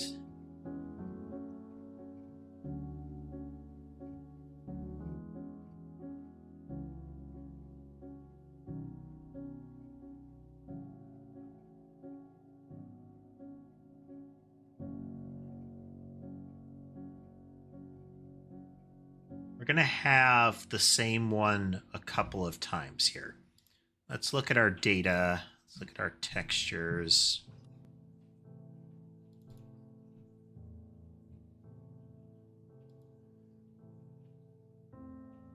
Not sprites. They're not really icons.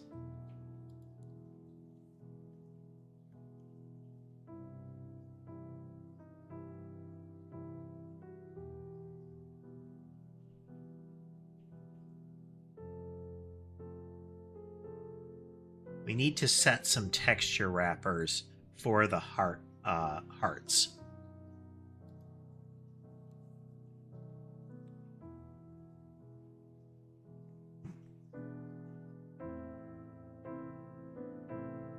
Sprites are all texture wrappers.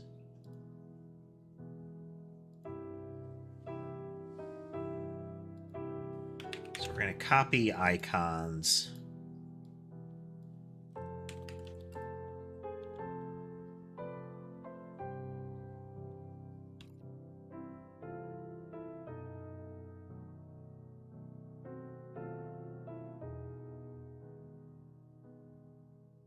Same way sprites is texture wrappers for sprites.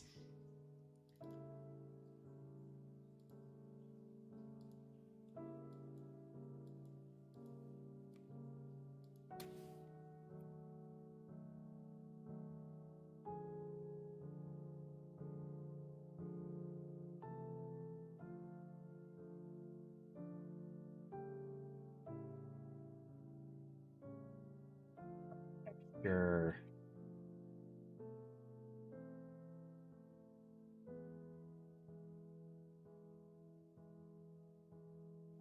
It's empty. I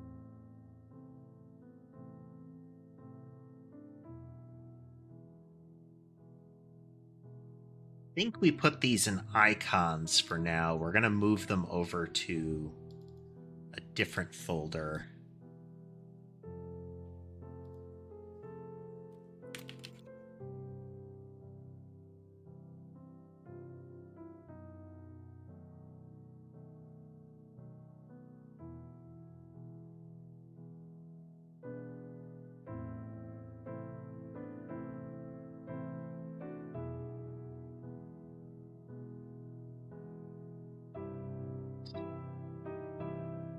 Here, delete these imports, force Godot to clean them up.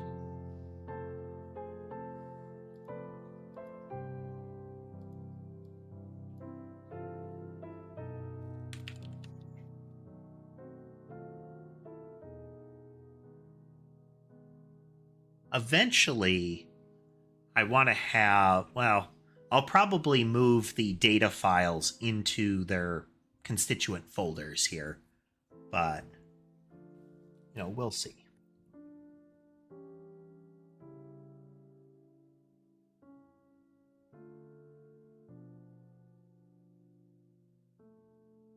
Okay, so we have full and empty. We're going to say textures, art.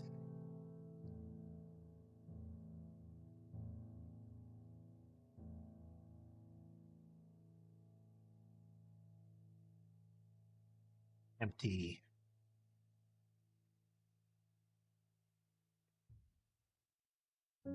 There, and we're going to use full.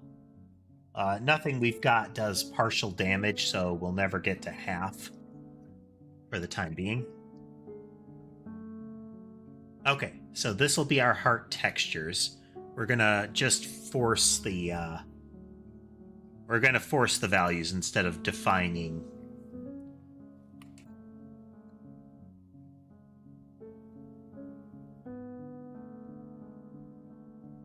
But it is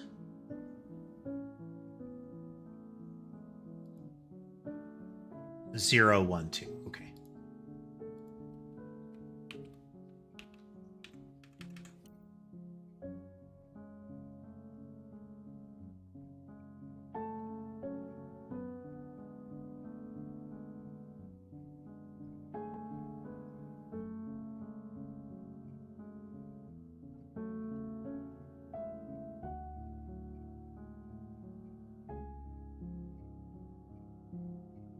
Need health change.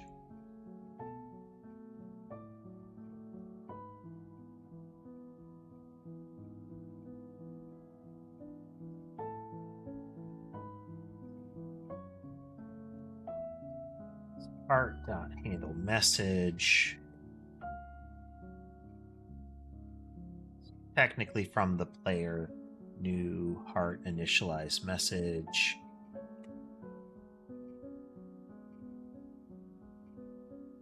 So we're priming each heart as we create it.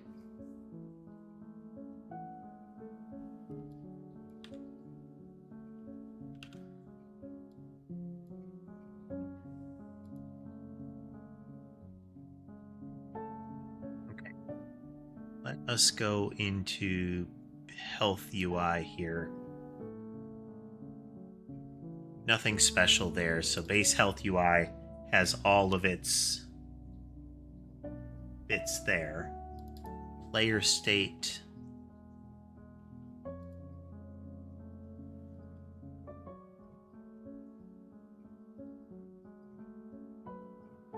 The base player state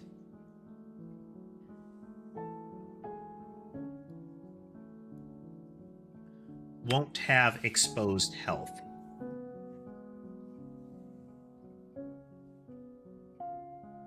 So player state and health UI are going to be relatively paired things. Update handle message, get the player.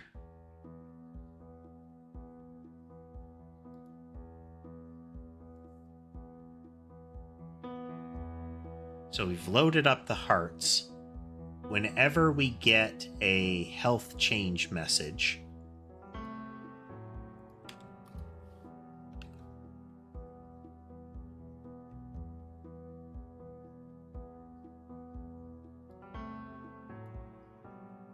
we can relay that in.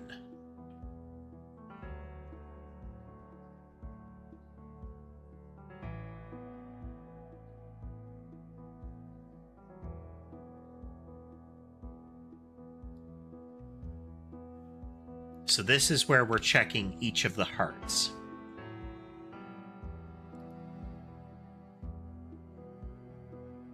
For the base heart class, we do need to have an empty state.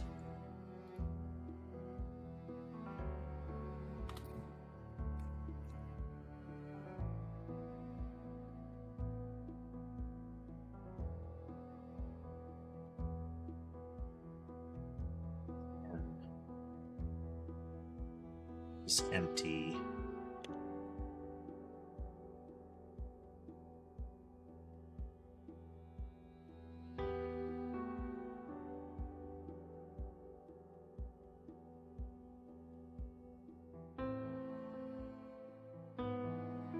We can actually just do that.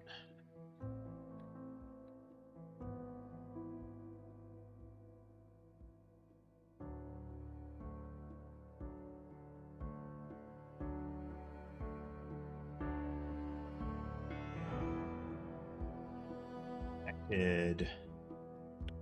Cool. Is empty.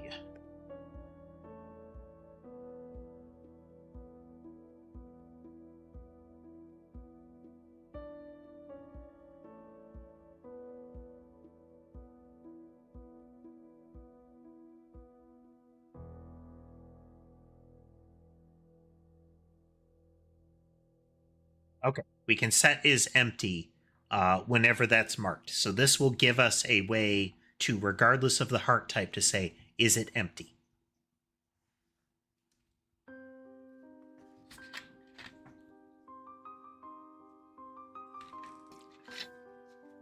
Because the player state doesn't understand the operation of each individual heart. The only two things it's going to know about hearts is damage goes, again, from back to front, and healing goes from front to back.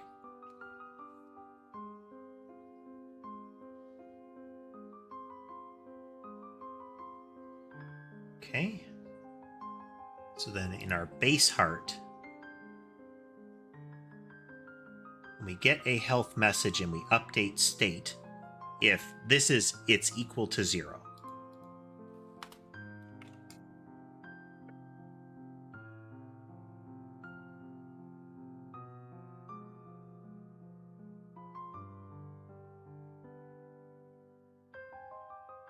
So there is a period of time. Yeah, let's put that in each one of them. Don't change the state of is empty.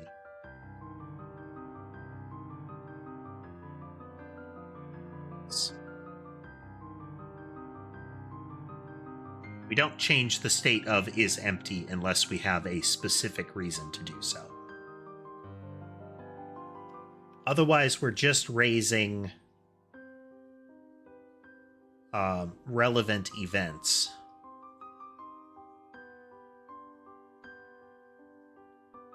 Heart raises texture change.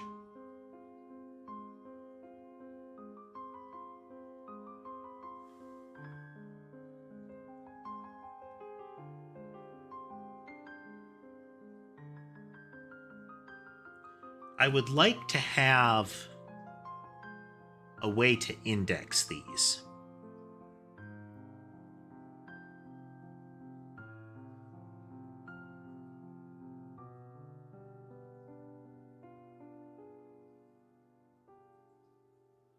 We don't have the concept of removing a heart yet.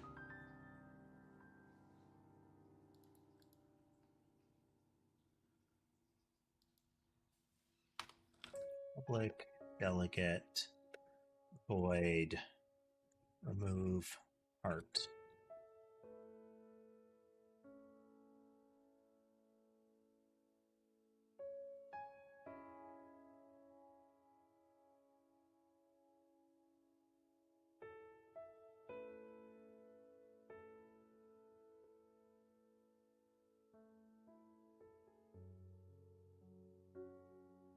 Okay, so this event gets raised if for any reason the heart says I should go away.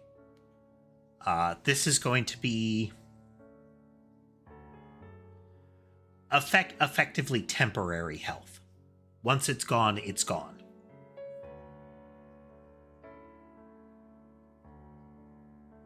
So this is for finding that heart in our collection there.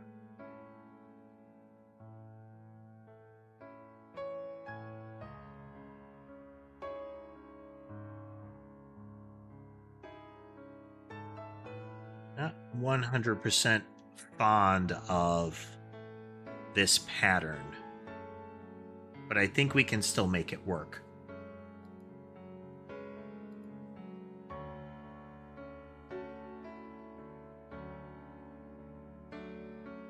So a base health UI needs to know the heart state.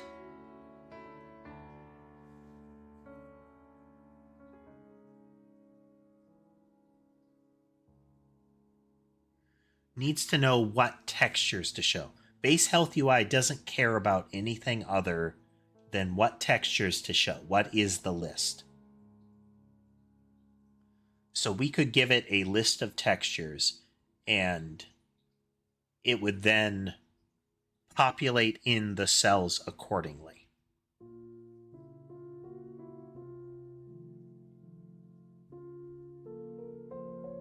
Because the health UI only cares about the visuals.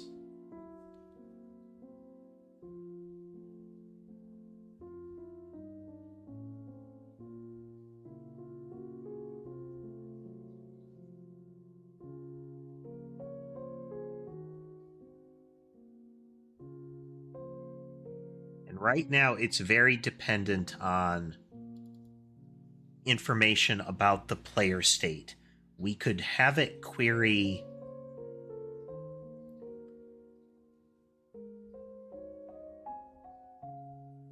okay, player state can get a health updated event, and then we can have a exposed thing that is get health visuals.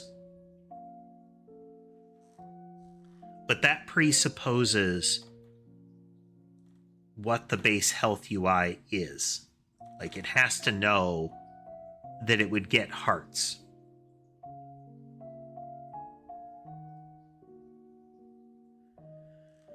I think these have to be paired. I think they have to be paired. That is, you can't have a health UI that doesn't understand how health is presented, how health needs to be presented, and that is going to vary. If we assert that health is always presented as hearts, or that information is always conveyed as hearts, then we can still rig this up. Or that it's always conveyed as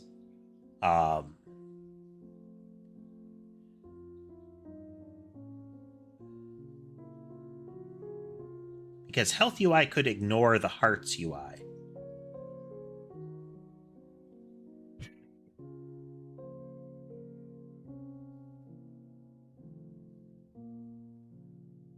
No, let's make a kind of unilateral decision here, or let's assert the decision and say that it's always in terms of hearts. Player health is always in terms of hearts. Yeah. Okay, we'll be right back, and then we'll get to that.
Okay. Like I said, we're making the decision that the player state always emits a series of textures, and that the health UI will do what it wants with those textures. But it doesn't know anything about the inner workings of them. It doesn't know that things are empty or not. So in a player state, we're going to add an event.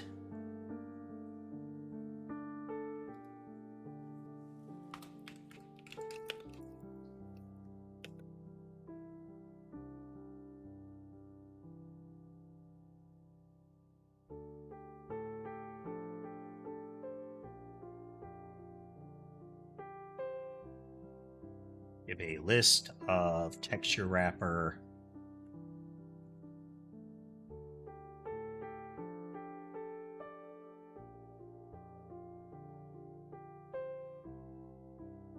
So if the player's health visuals change, then we raise this event. Health UI is going to take that list of textures, which is going to be generated from all of the hearts, and say, this is truth now.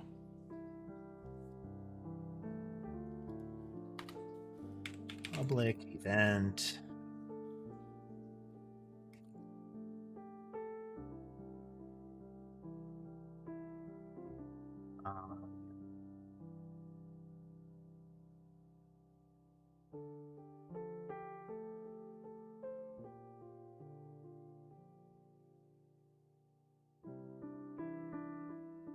So at any point, that can be raised. So in base health, base player state,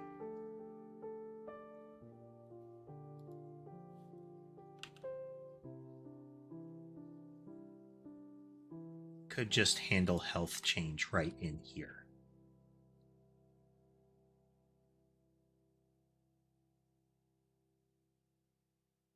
Because we don't just want the health change, we want the message.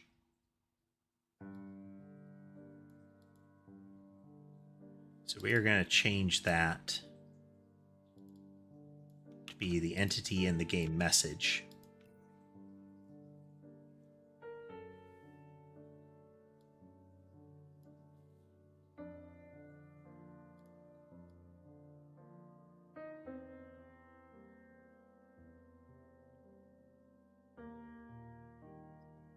Health message. This will be a health message so that we can just pass it right in.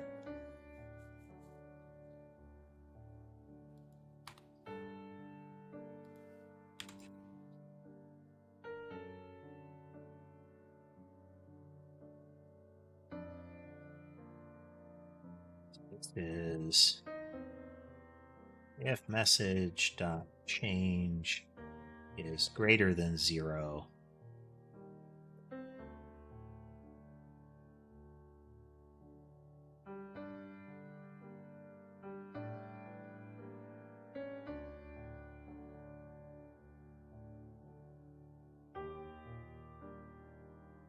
I will do greater than or equal to.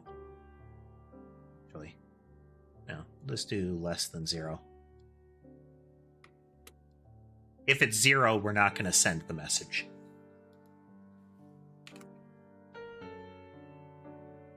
So we're going to iterate over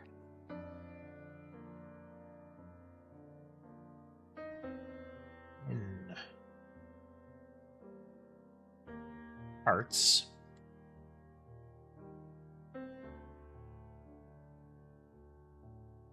Let's force it into order for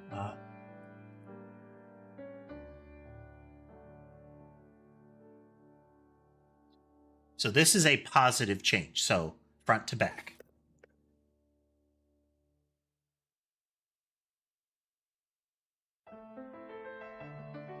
So then hearts dot count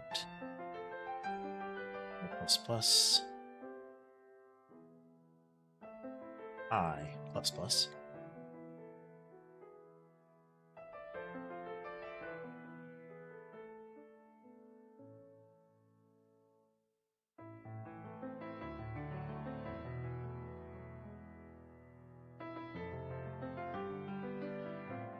We'll handle the removal of the hearts in the end step.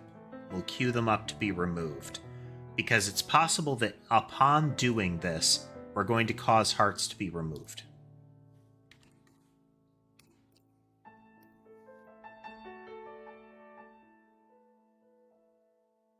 So either of the changes, either of these could result in a heart being removed.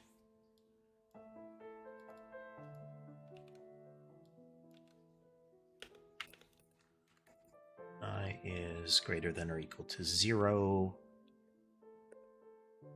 I minus minus. So from back to front.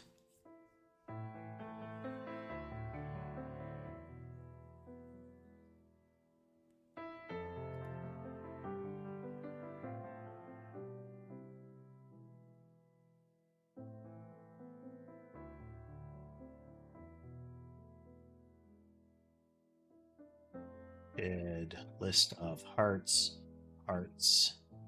to remove.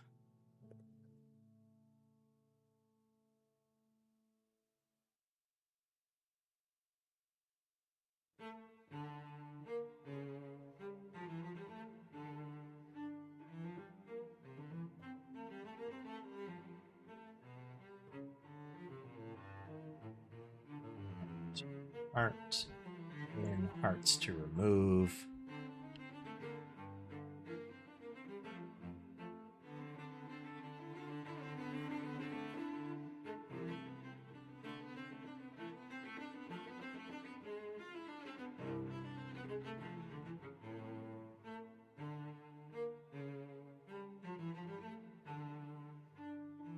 Index.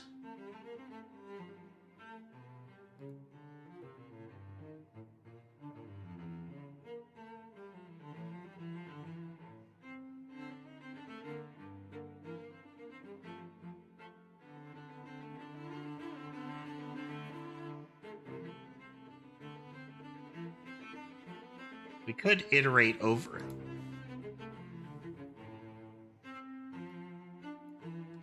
This seems real messy.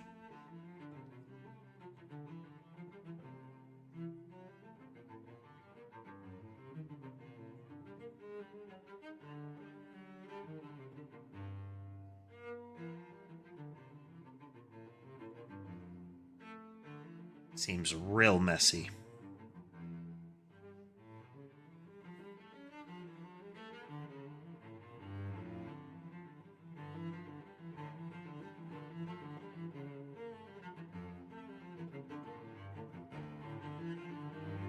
So what I'm trying to do here is I'm going through and saying all of these hearts need to be removed, but these hearts are things in a list.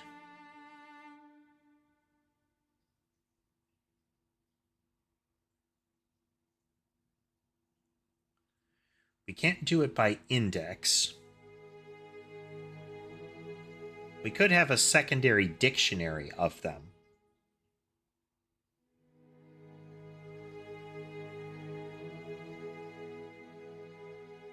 Yeah.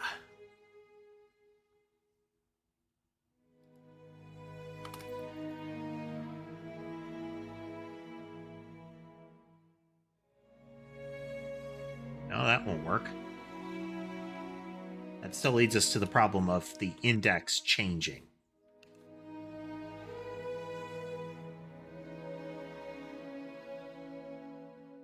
Because the position in this list is again, it's an index space. If I pull one out and I have an index list, that index list is immediately wrong.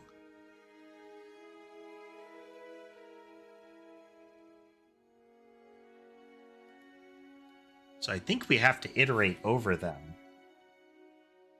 Just again, ugly.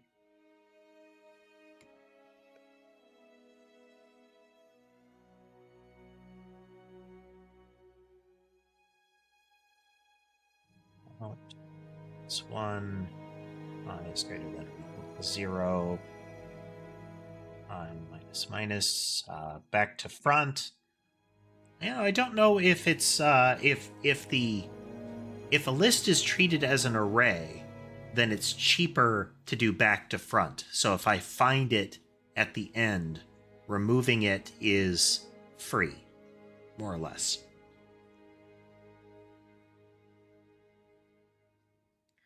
I don't know if this is actually like a linked list or what it is in the... Yeah.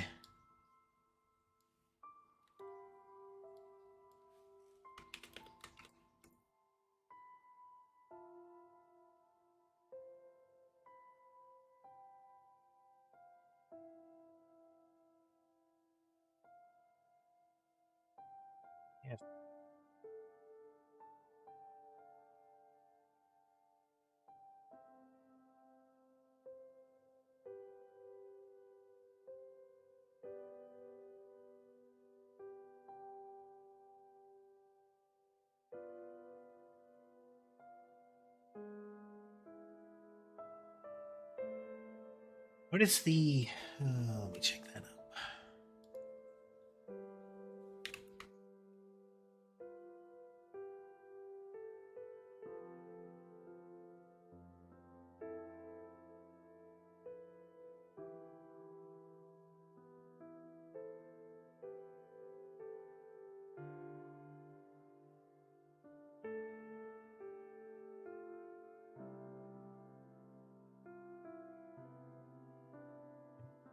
looking up what the syntax for that is.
Okay, I think this may still be right.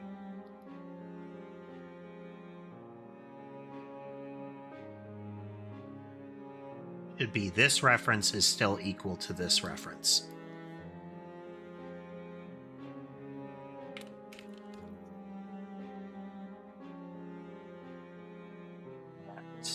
I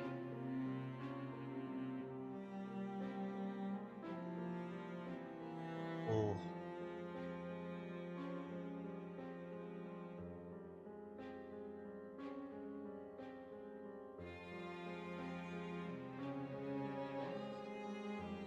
rule true and not removed.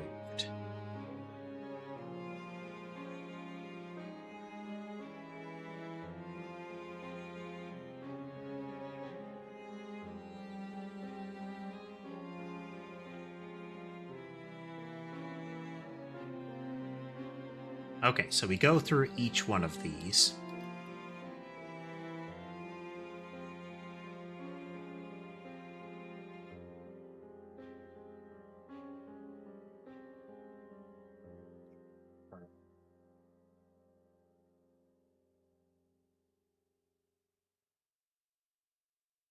If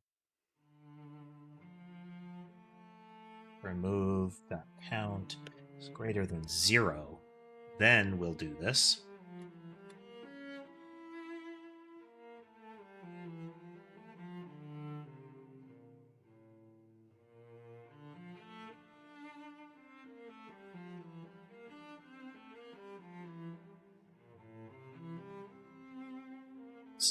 Now we're going to make a wrapper function for updating the textures. Hey, Calamity, welcome, welcome. Getting a bit locked into some of the code, so I'm not chatting as often, but I am still trying to pay attention if you send a message. So forgive me if I miss something or am slow.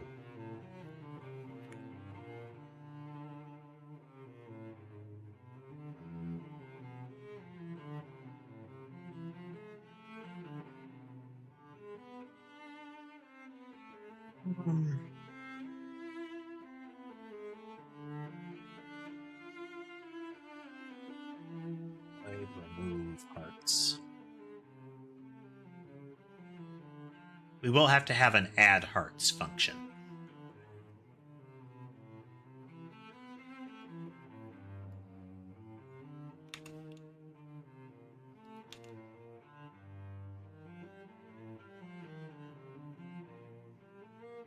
Send UI update.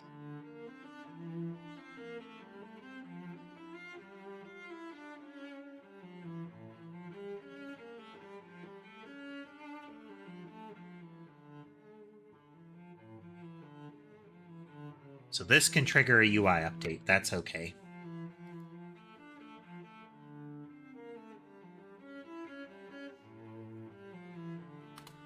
We'll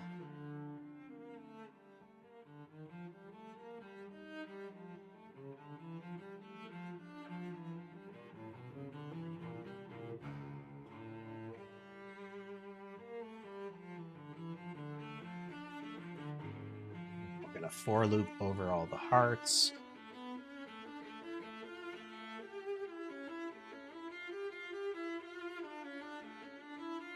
It's less than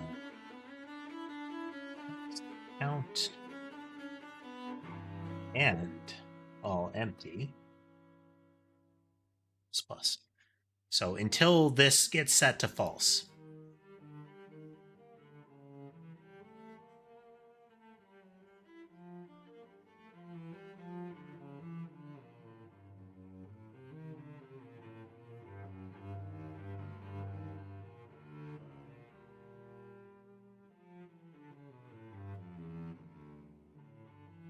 If hearts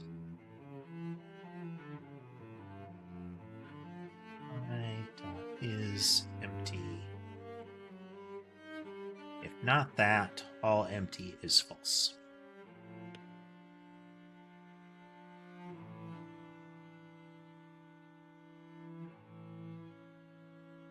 Actually, all empty is equal to hearts empty.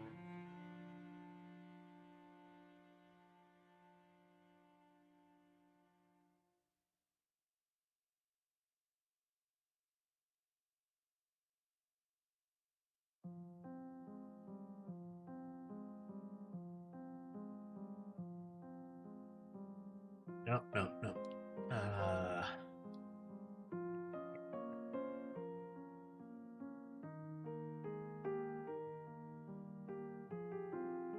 Yeah.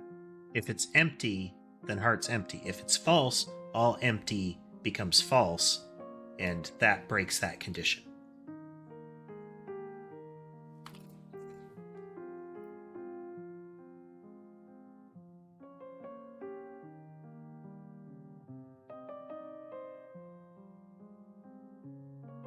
And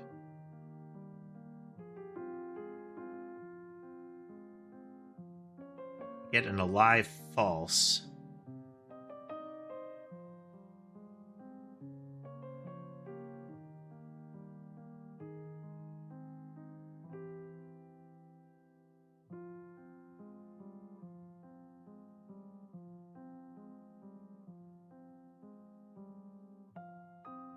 State.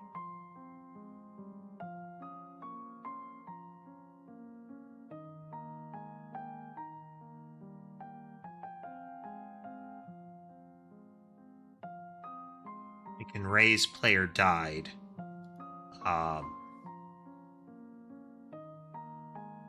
If in the player state.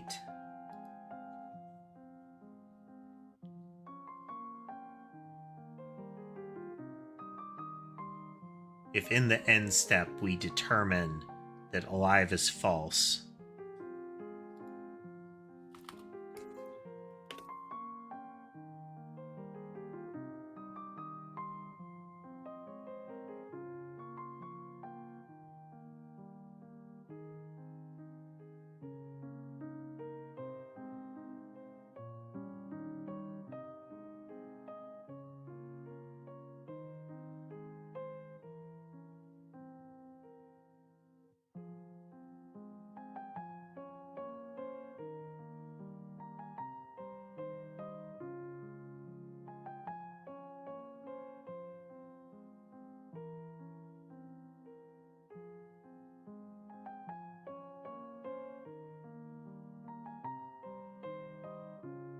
missing anything here.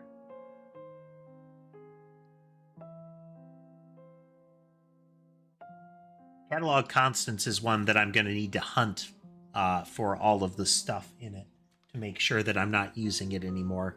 There are a lot of these that I want to fundamentally change.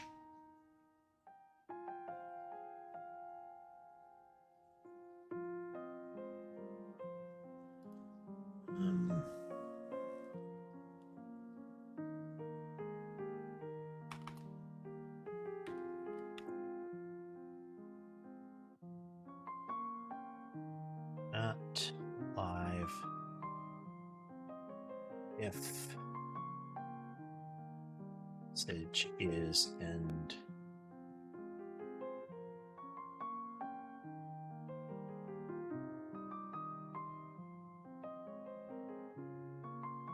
not alive. We're going to raise player died.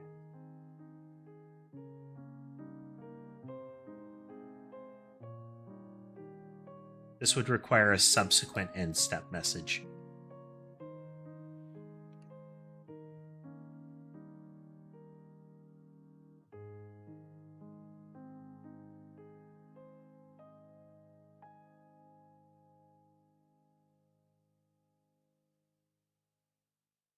And we don't want to have a second end step message.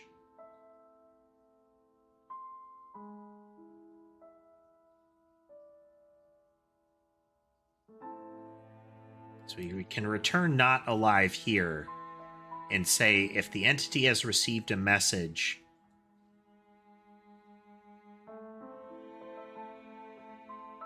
now the entity won't eat on an end step message.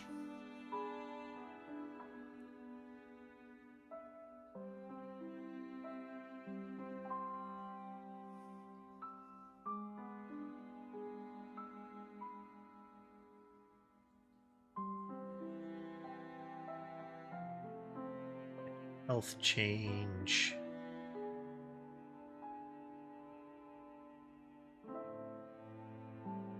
The health change can happen immediately.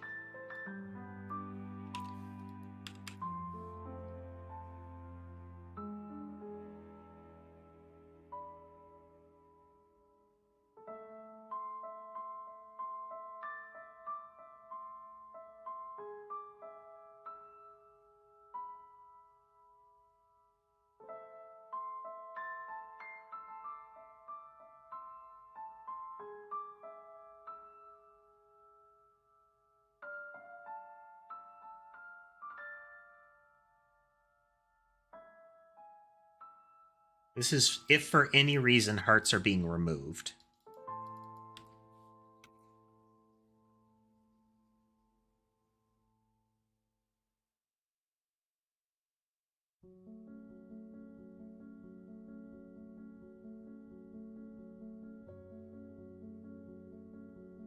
Let's do that.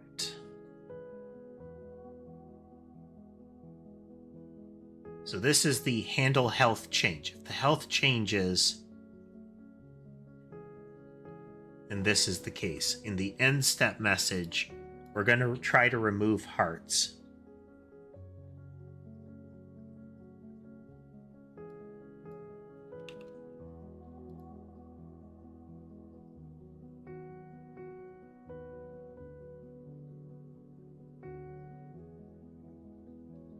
And we're always going to update the UI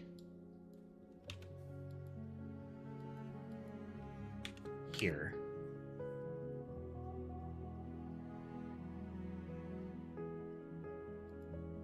So we can have, if not alive, list. So we're going to have a texture wrapper list. Just chattering along here. It's chattering along. Again, don't feel like you're interrupting me. If you have a question or anything like that, I am glad to stop and chat as we go along.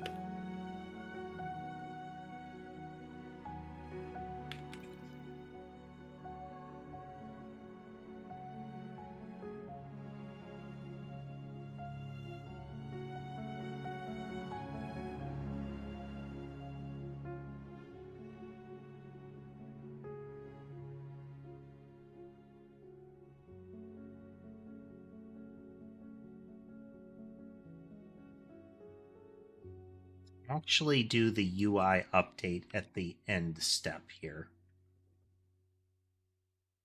Not within the actual health change event.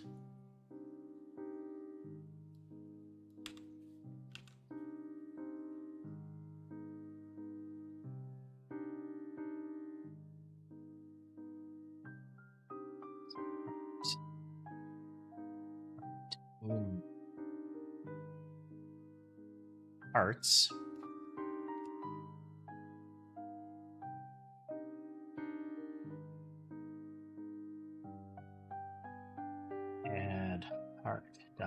current texture.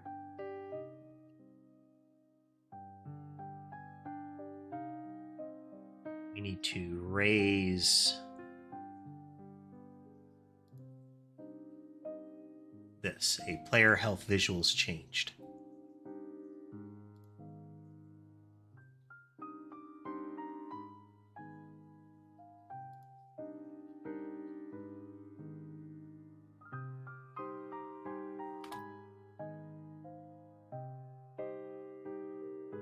If it exists, .invoke.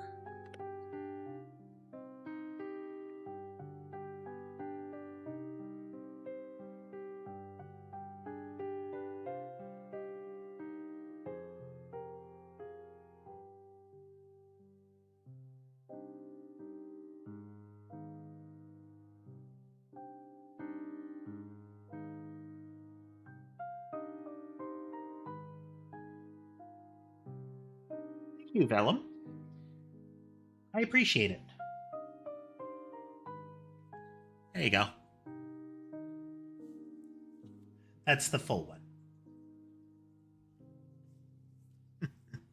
I finally made a button to do that.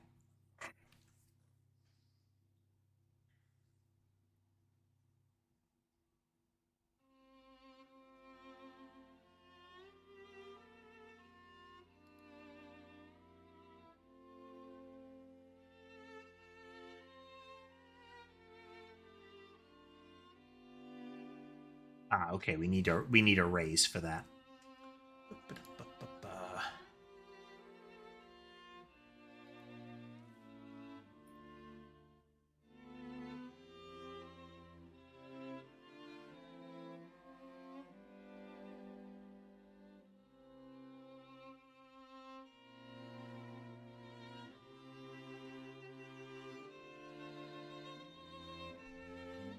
List of texture wrappers.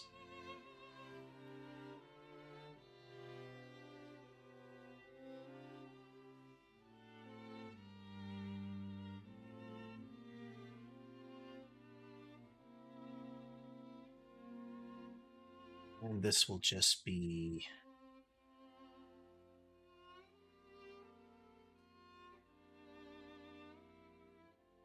there we go. Have I ever played The Room? It doesn't ring a bell, Silent Night. It doesn't ring a bell.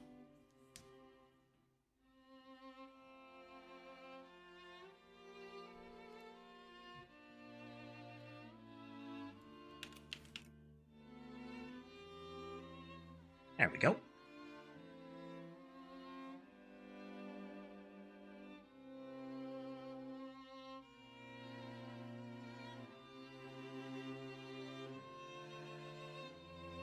We remove hearts in the end step.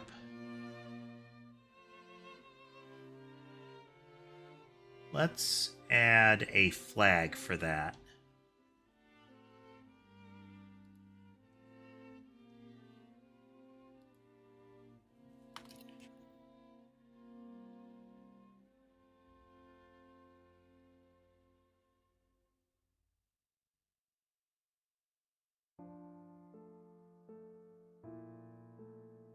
Okay, health changed.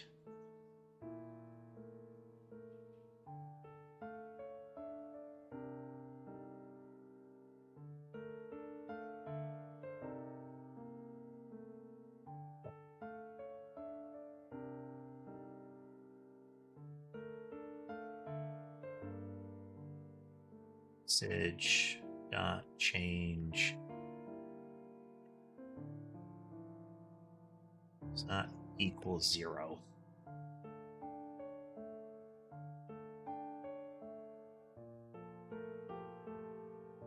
Oops, wrong one. That one.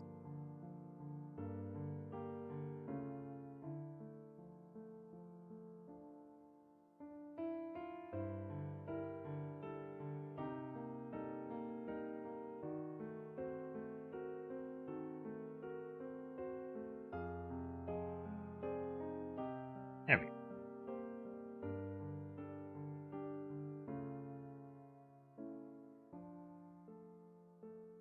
So if there's a change that can happen, then we're going to update the UI here. I'm sorry. If there's a change that's going to happen, we're going to say health changed equal to true.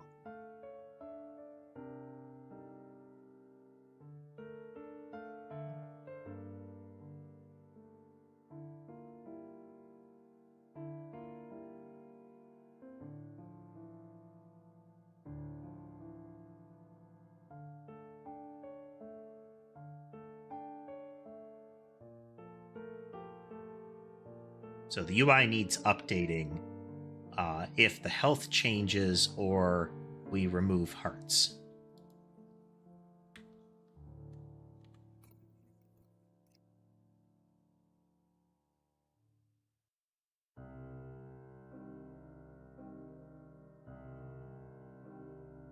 So if we remove we send to remove the hearts, then we send a UI update. But the UI update will only go through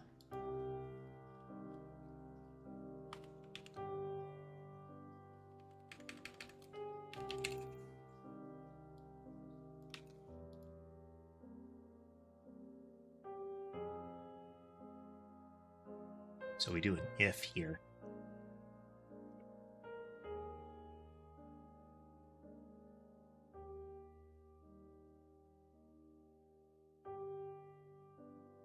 So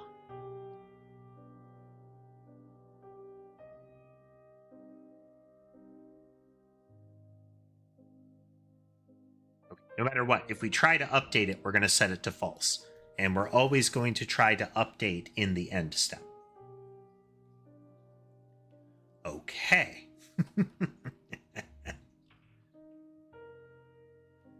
Then in our base health UI,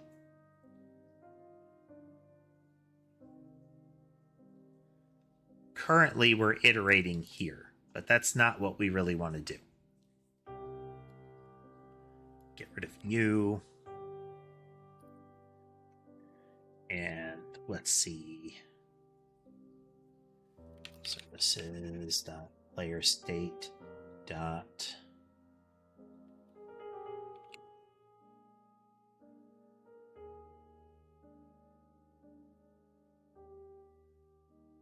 equals that, and we're going to say player health visuals changed.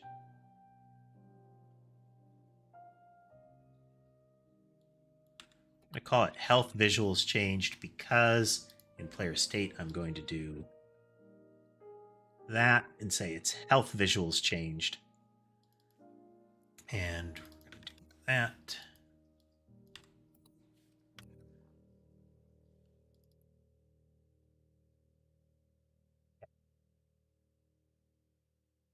Be more concise. If the player state is raising health visuals changed,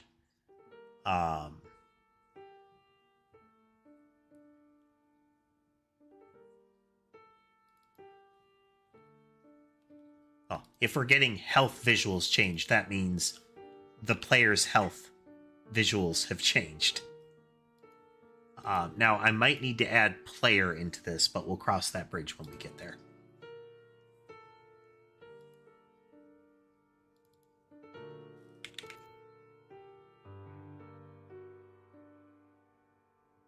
Case.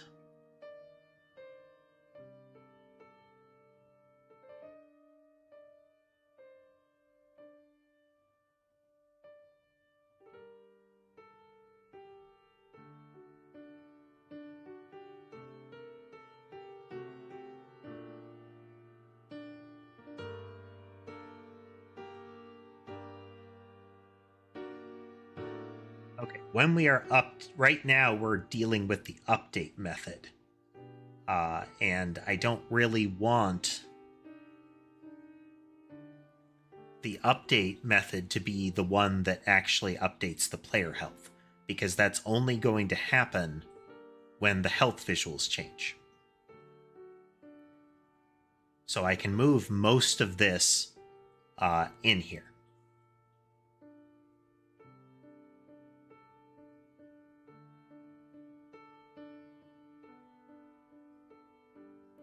So if it's less, we're going to remove back to front.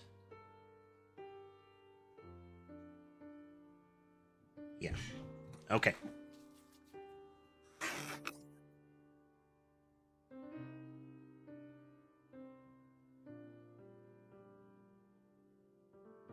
Take all of this in here for now. We're not going to use update because there's nothing I need to do on the update call here.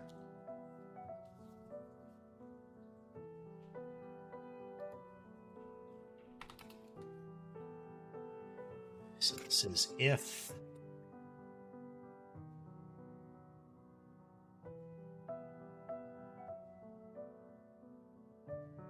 cells count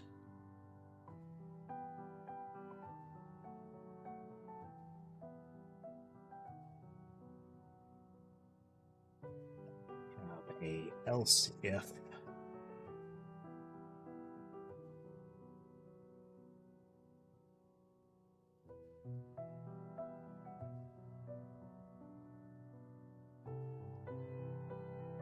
okay, these are the add remove cases.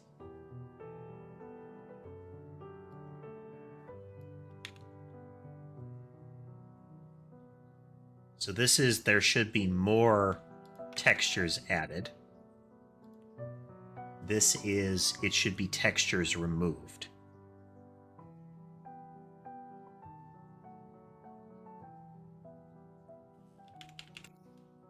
This is while cells dot. So this is in the health UI. What we're doing is we're either expanding the UI or contracting it in order to words. In order to match the number of hearts that are remaining. So there will be no empty slot ones. If a heart is present and has an empty graphic, it will be there, but otherwise there won't be just a blank cell.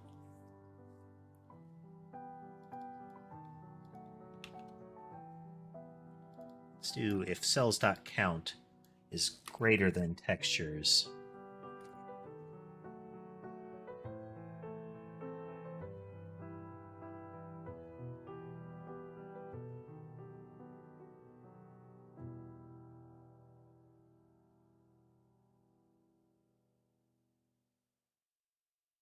All cells.count is greater than textures.count.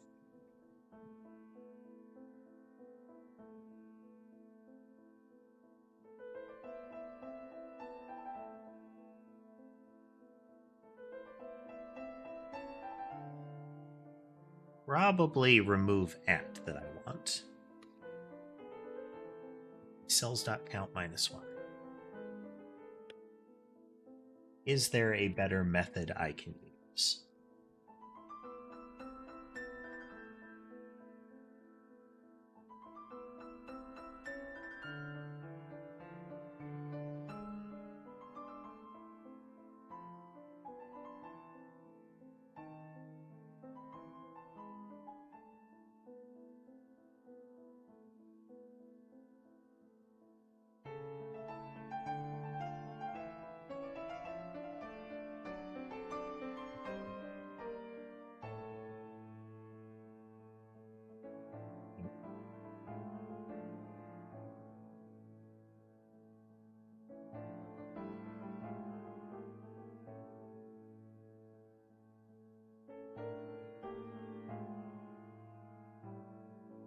We want to truncate the list is what we want to do.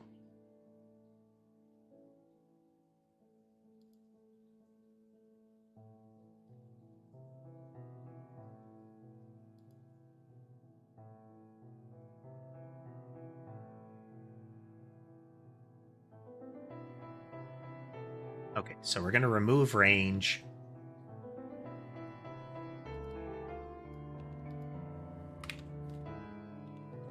We're going to start at this index. And we're going to remove cell count minus textures dot count.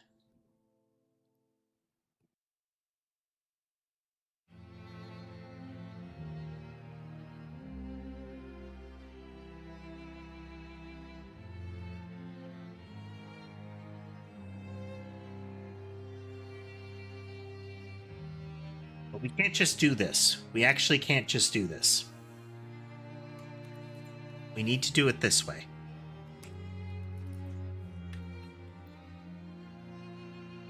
It's a health UI cell.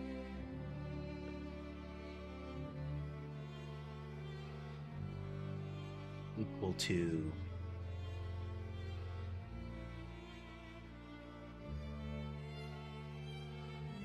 we're going to get the last cell.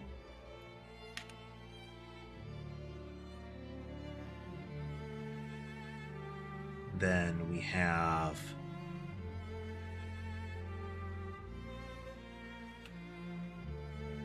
inner.remove child cell view free health cell.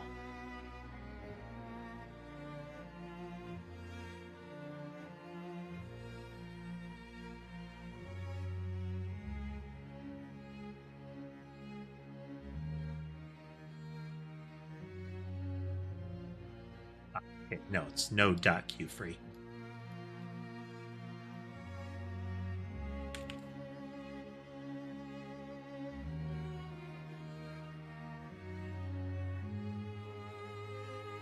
Now, this is not cheap, but we're not going to have to do these very often.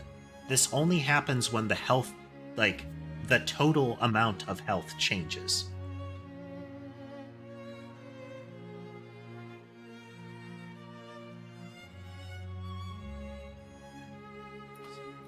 Same way, so it was while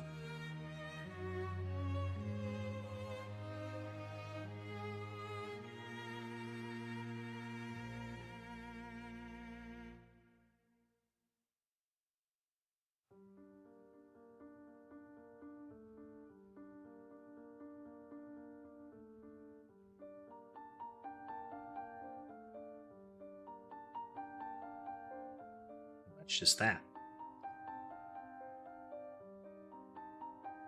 So in this case, we're going through and we are prepping the cell. So here it's get the last cell, pull it out, set it to delete, and then remove it from the collection. We'll remove it from the collection up here just in case. So we've retrieved it, we've pulled it out of our collection of cells, we pull it out of the scene tree, and then we queue it for deletion in the scene tree. If we don't do this, it lingers until the end of the program, and we'll kind of... This would be a small memory leak, but a present one. Okay. And similarly, when we need to add them, we are going to go in, create a new one, set its minimum size. This gets its scale on the screen. Then add it to our collection and add it to the visual UI. Okay.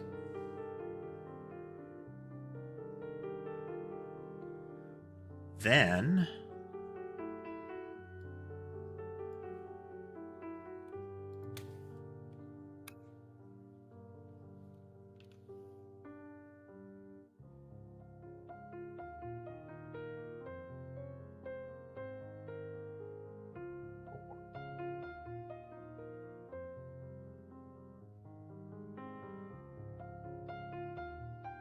cells.count plus. Now we're going to for loop over cells. I.texture is equal to textures dot, well, textures I.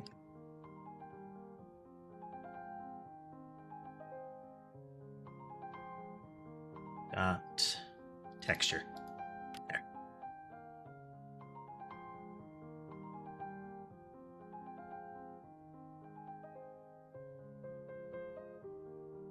Okay, and this should cause it to wrap if I have extra health cells here.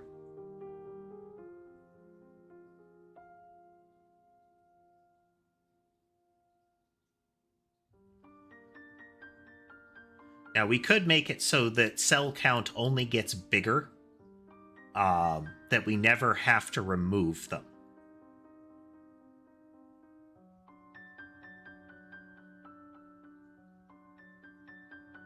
And just have a check that is if I is inside textures, the texture count. Otherwise, we set the texture to null.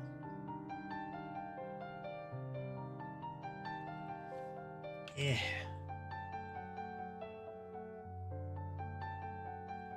Yeah. That way we're not messing with the tree more than we need to. If I is less than textures dot count, then we'll do this. Oops. Else.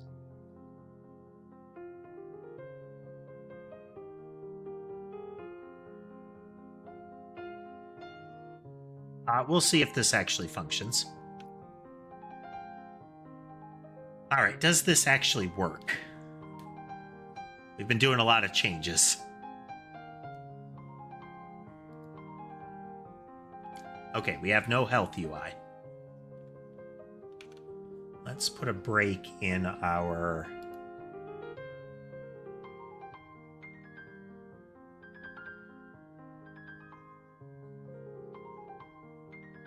Oh, okay. We've never asserted the health update off the bat here.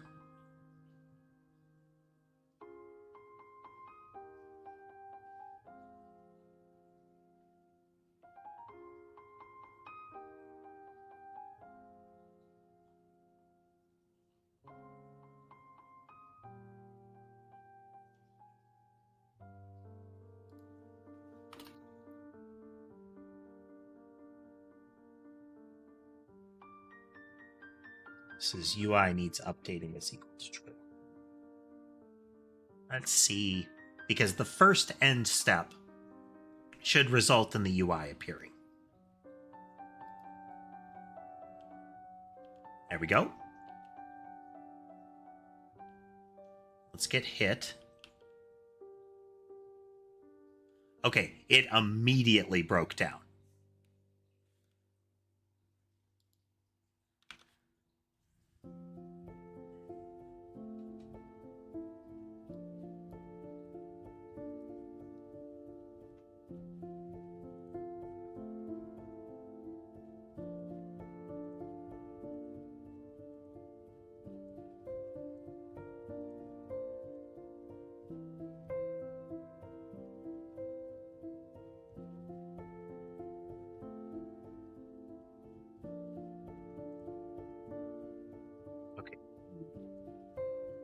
Have taken damage.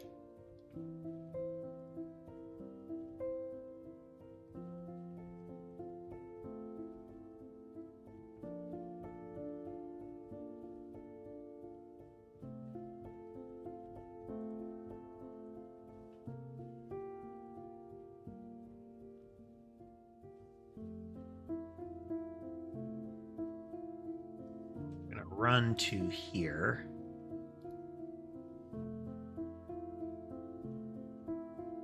I need to update the handle message so that if they consume, like, if that heart has eaten all of the damage, that it doesn't continue.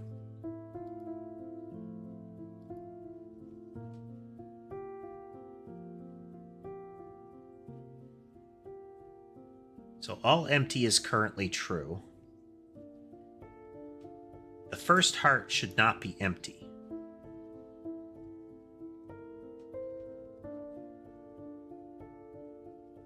First heart is empty.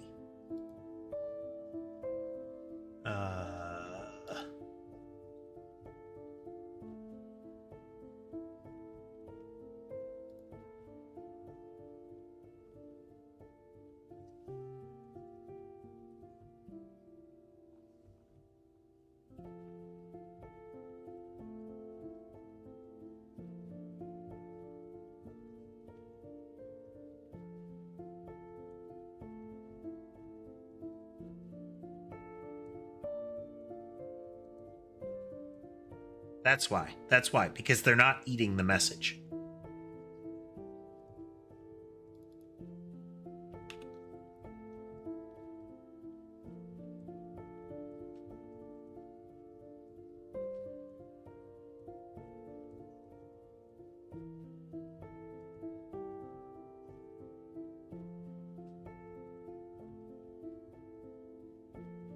So if I have not exceeded in one direction or another, then we're going to consume the message.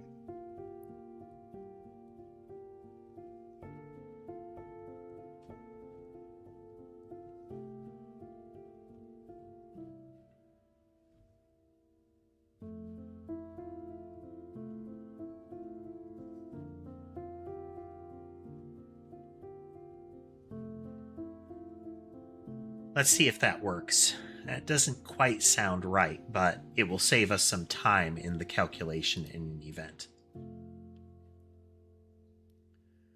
Run over towards some of the enemies, get hit. So we're going to look at hearts.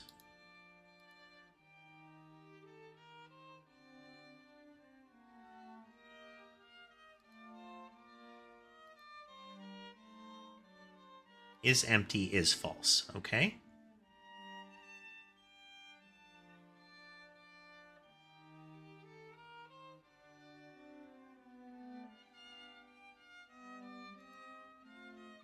Okay, we need to account for handle message in here.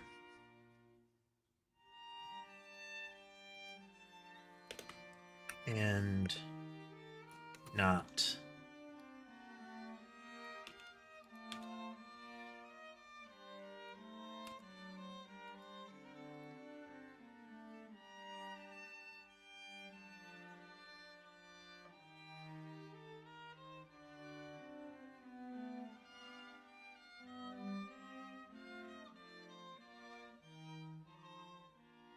Okay, what we're saying here is that the message has not been consumed, is part of the requirement.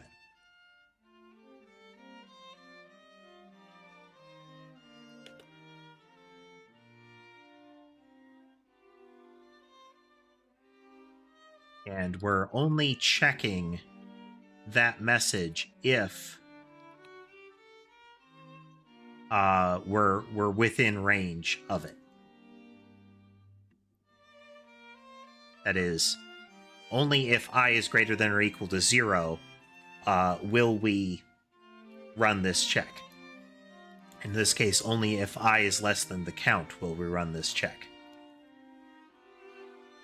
So as soon as one eats them, then we should stop sending the message. Again, I don't know that this is actually our problem, because the health chain should be getting eaten.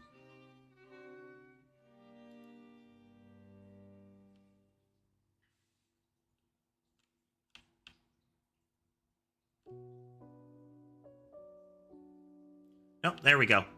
Health is changing. You can see the little canisters draining out. And they're going to empty. There we go. There we go. Let's get that committed.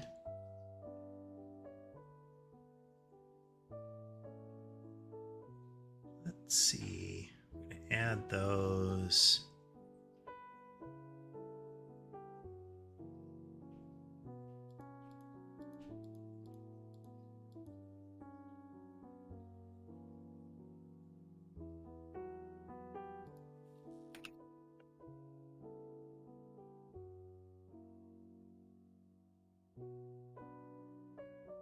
Health textures to a given spot.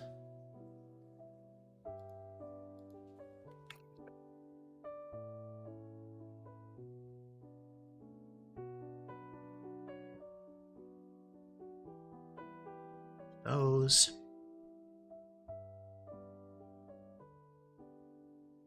The camera one has jammed, because Ember got up to move when Molly crowded her out.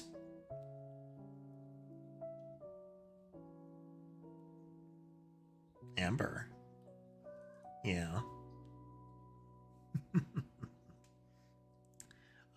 The noise filters cull all of the surrounding sound, and it's largely necessary. There's a lot of extra noise. But when I call out to several of them, they will make noise. Ember will trill and come trotting over. Sky will normally chirp at me. Molly will react, but it's generally her calling to me instead of reacting to me calling out. Sammy just straight up yells at me.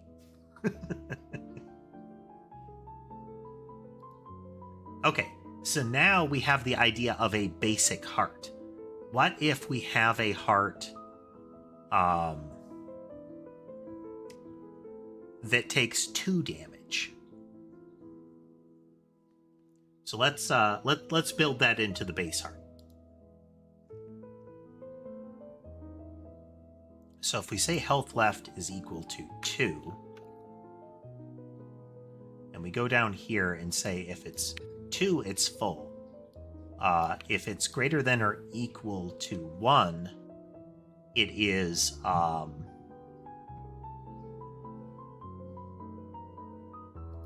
in this case, if it's greater than 0 still. If it's 2, it's full. If it's greater than 0, it's half.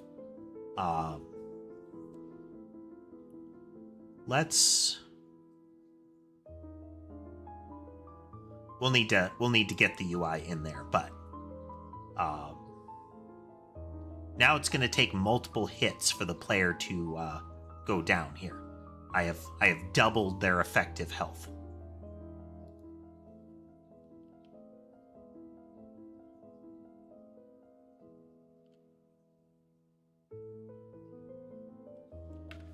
Let's shuffle that. We'll give half index a different icon here.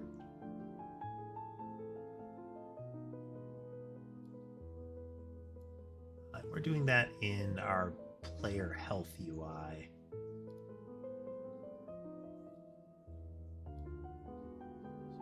Do icon repos here. Data. We'll do one of our icons.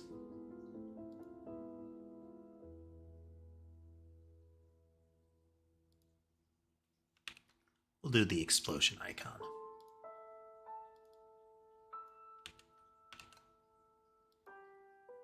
Okay, so we should see half icons appearing in this.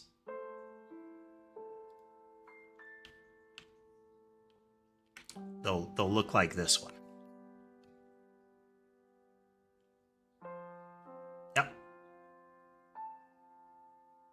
So half empty, half empty. And different hearts can behave in completely different fashions. Let's now do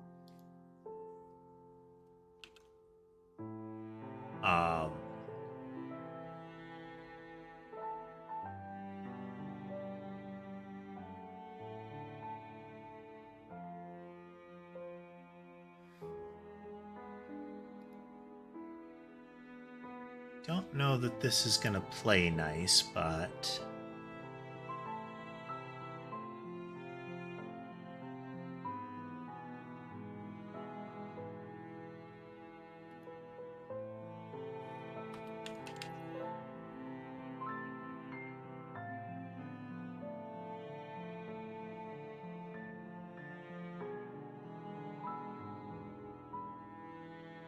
heart, if it's true, we invoke it.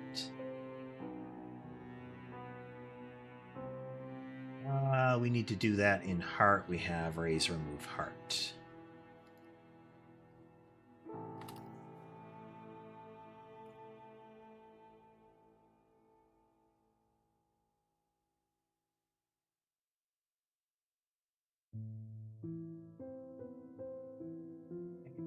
Raise, remove heart. If it's present, we invoke it with this.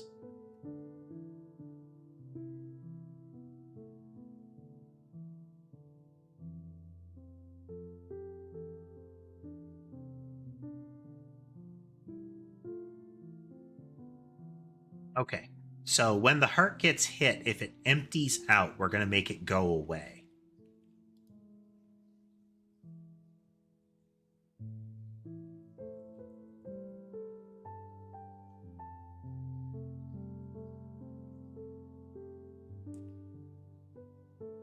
Okay, they're not vanishing, which implies that it's never finding the right heart.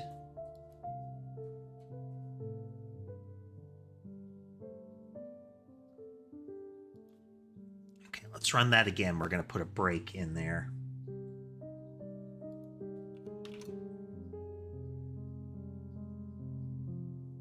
So that is in our health UI.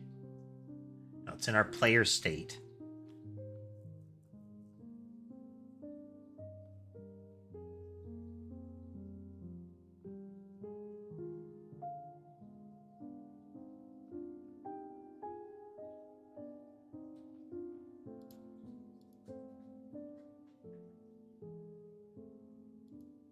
It's in remove hearts.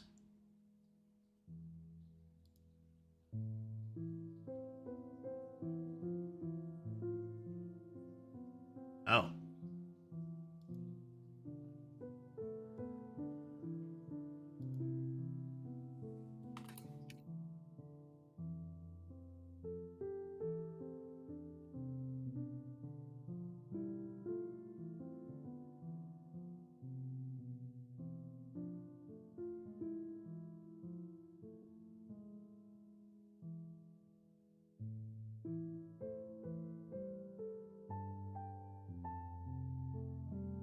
Have any other events I care about?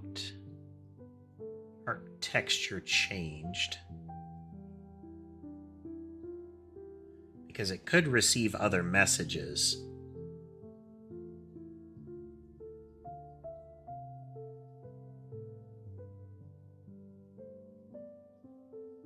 Yeah, we could rewire this so that it only does its UI update on heart texture change.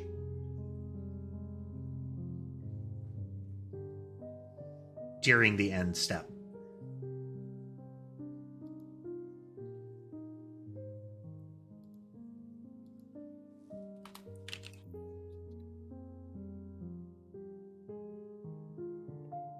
This equals that.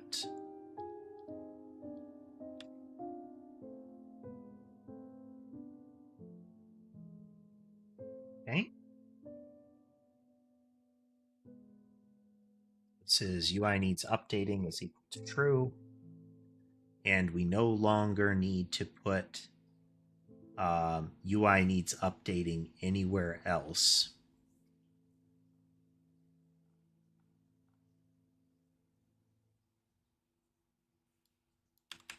Because it's possible that a heart's UI does not change when you take damage.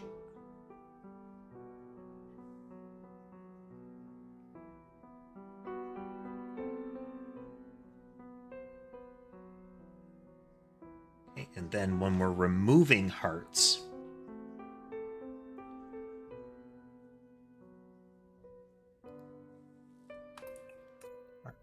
heart,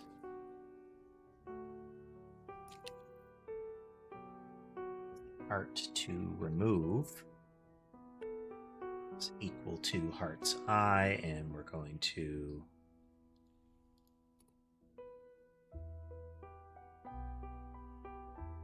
it's equal move heart minus equals move hearts.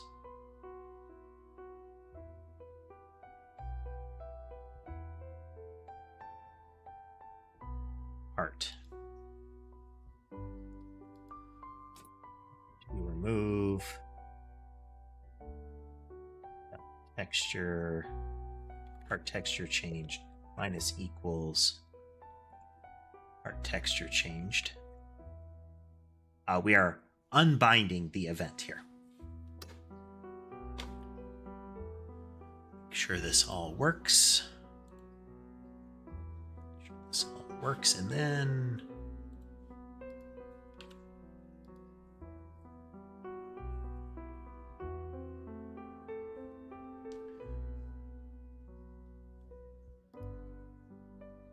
We are very close to the health UI being ready to roll.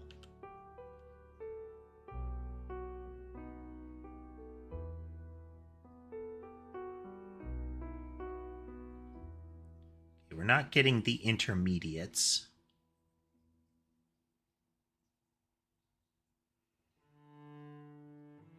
And we're not getting removals.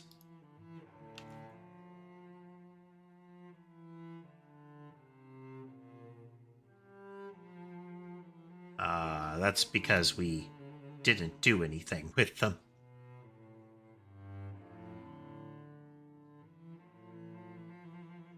Is parts to remove, not add. Part.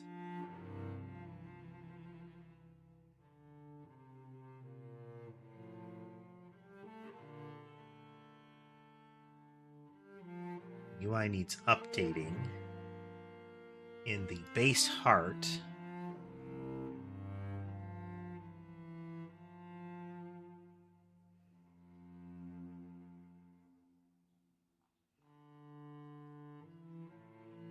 We update state and then we set the texture.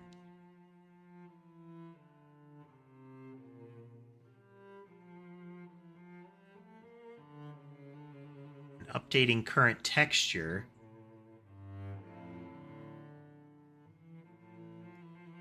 in the actual heart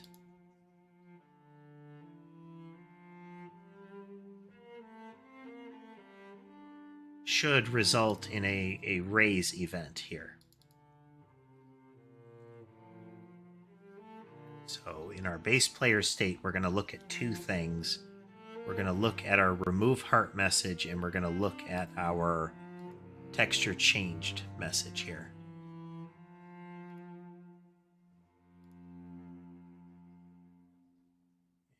Remove heart.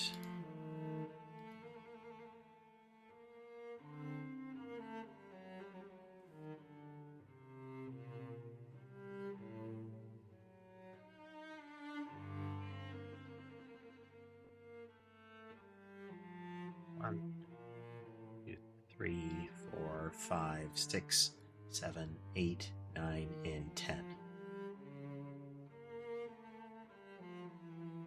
A couple more calls to it than would have been expected, but we'll cross that road when we get there. Okay, we immediately got a hearts to remove.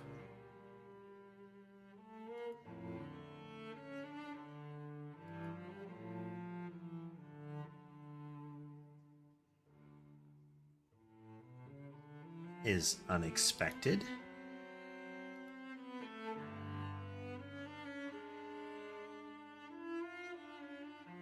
So equal to 2, it's greater than 0. Okay, that's visually. If the heart... Oh.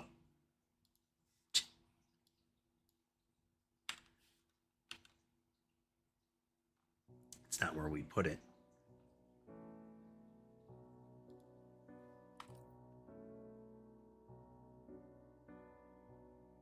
That put you here. When they go empty, we remove them.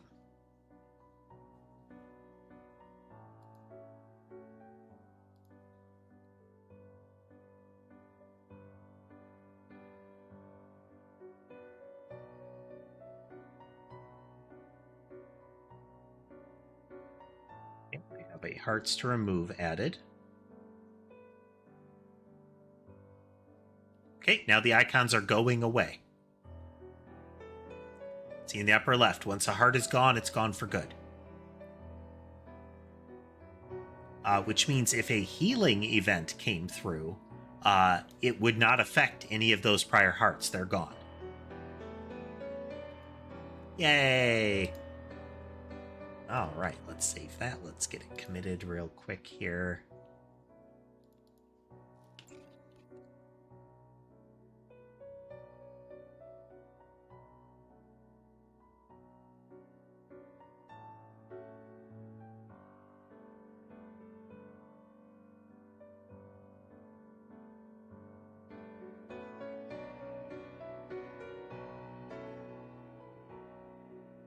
Okay.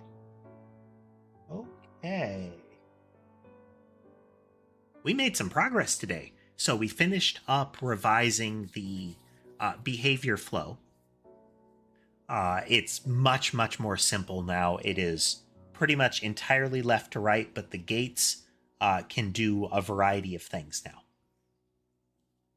They can either control a whole group at once, or they can act as like a barricade in the middle of the flow. All of that can happen at once. They can do all kinds of different stuff. So we'll see how that plays out over time. What kind of new stuff we can do. We've also got the framework for hearts in place. So we can do things like each heart takes a different amount of damage. You can refill hearts. You can remove hearts. We can add new hearts. We do need to have an add heart mechanism for the player, so that when a new heart comes in, we know what to do with it. We will also want to look at changing enemies to have a health state tracker as well that uses the same logic as the player state. So we might extract the health state tracker out and have different types of hearts for monsters.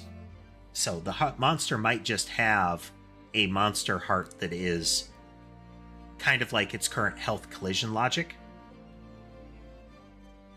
but more built in, such that we can just say it has this many of this heart kind of mechanism. Same way with the player loadout, we can say this player has 3 regular hearts, 2 temporary hearts, and 2 more regular hearts. Kind of stuff. If we do that with monsters, then we have a universal take a hit logic that's in the monsters, and then the loadout determines what kind of health they have. Once we have that in place, I think we can also revisit things like piercing and bouncing and put those as special hearts that projectiles use. That if a bounce heart takes a hit, then it causes the projectile deflect to happen. So the bounce behavior is a fire once, add a bounce heart. Pierce behavior is fire once, add a pierce heart. And since those hearts would eat the damage that comes in from a hit, they would just consume the whole hit. I would not need to have the sort of hacky logic that was in place previously. Yeah, we're getting there. Well, I hope everybody had fun watching with us today. Suffering through the debugging process, but learning along with us. If you like what you saw and would like to see more, remember to follow, subscribe, comment, all of that good stuff. All of them help the platform grow in their own platform-specific ways. Channel on platform. If you'd like to consider supporting the channel financially, you can do so through platform-specific methods like subscriptions, bits, memberships, super chats, as well as through Patreon and Coffee. Links to to my various channels and similar are found in bio and video description. And with that all said, I hope the rest of your day is good, and I'll see you next time.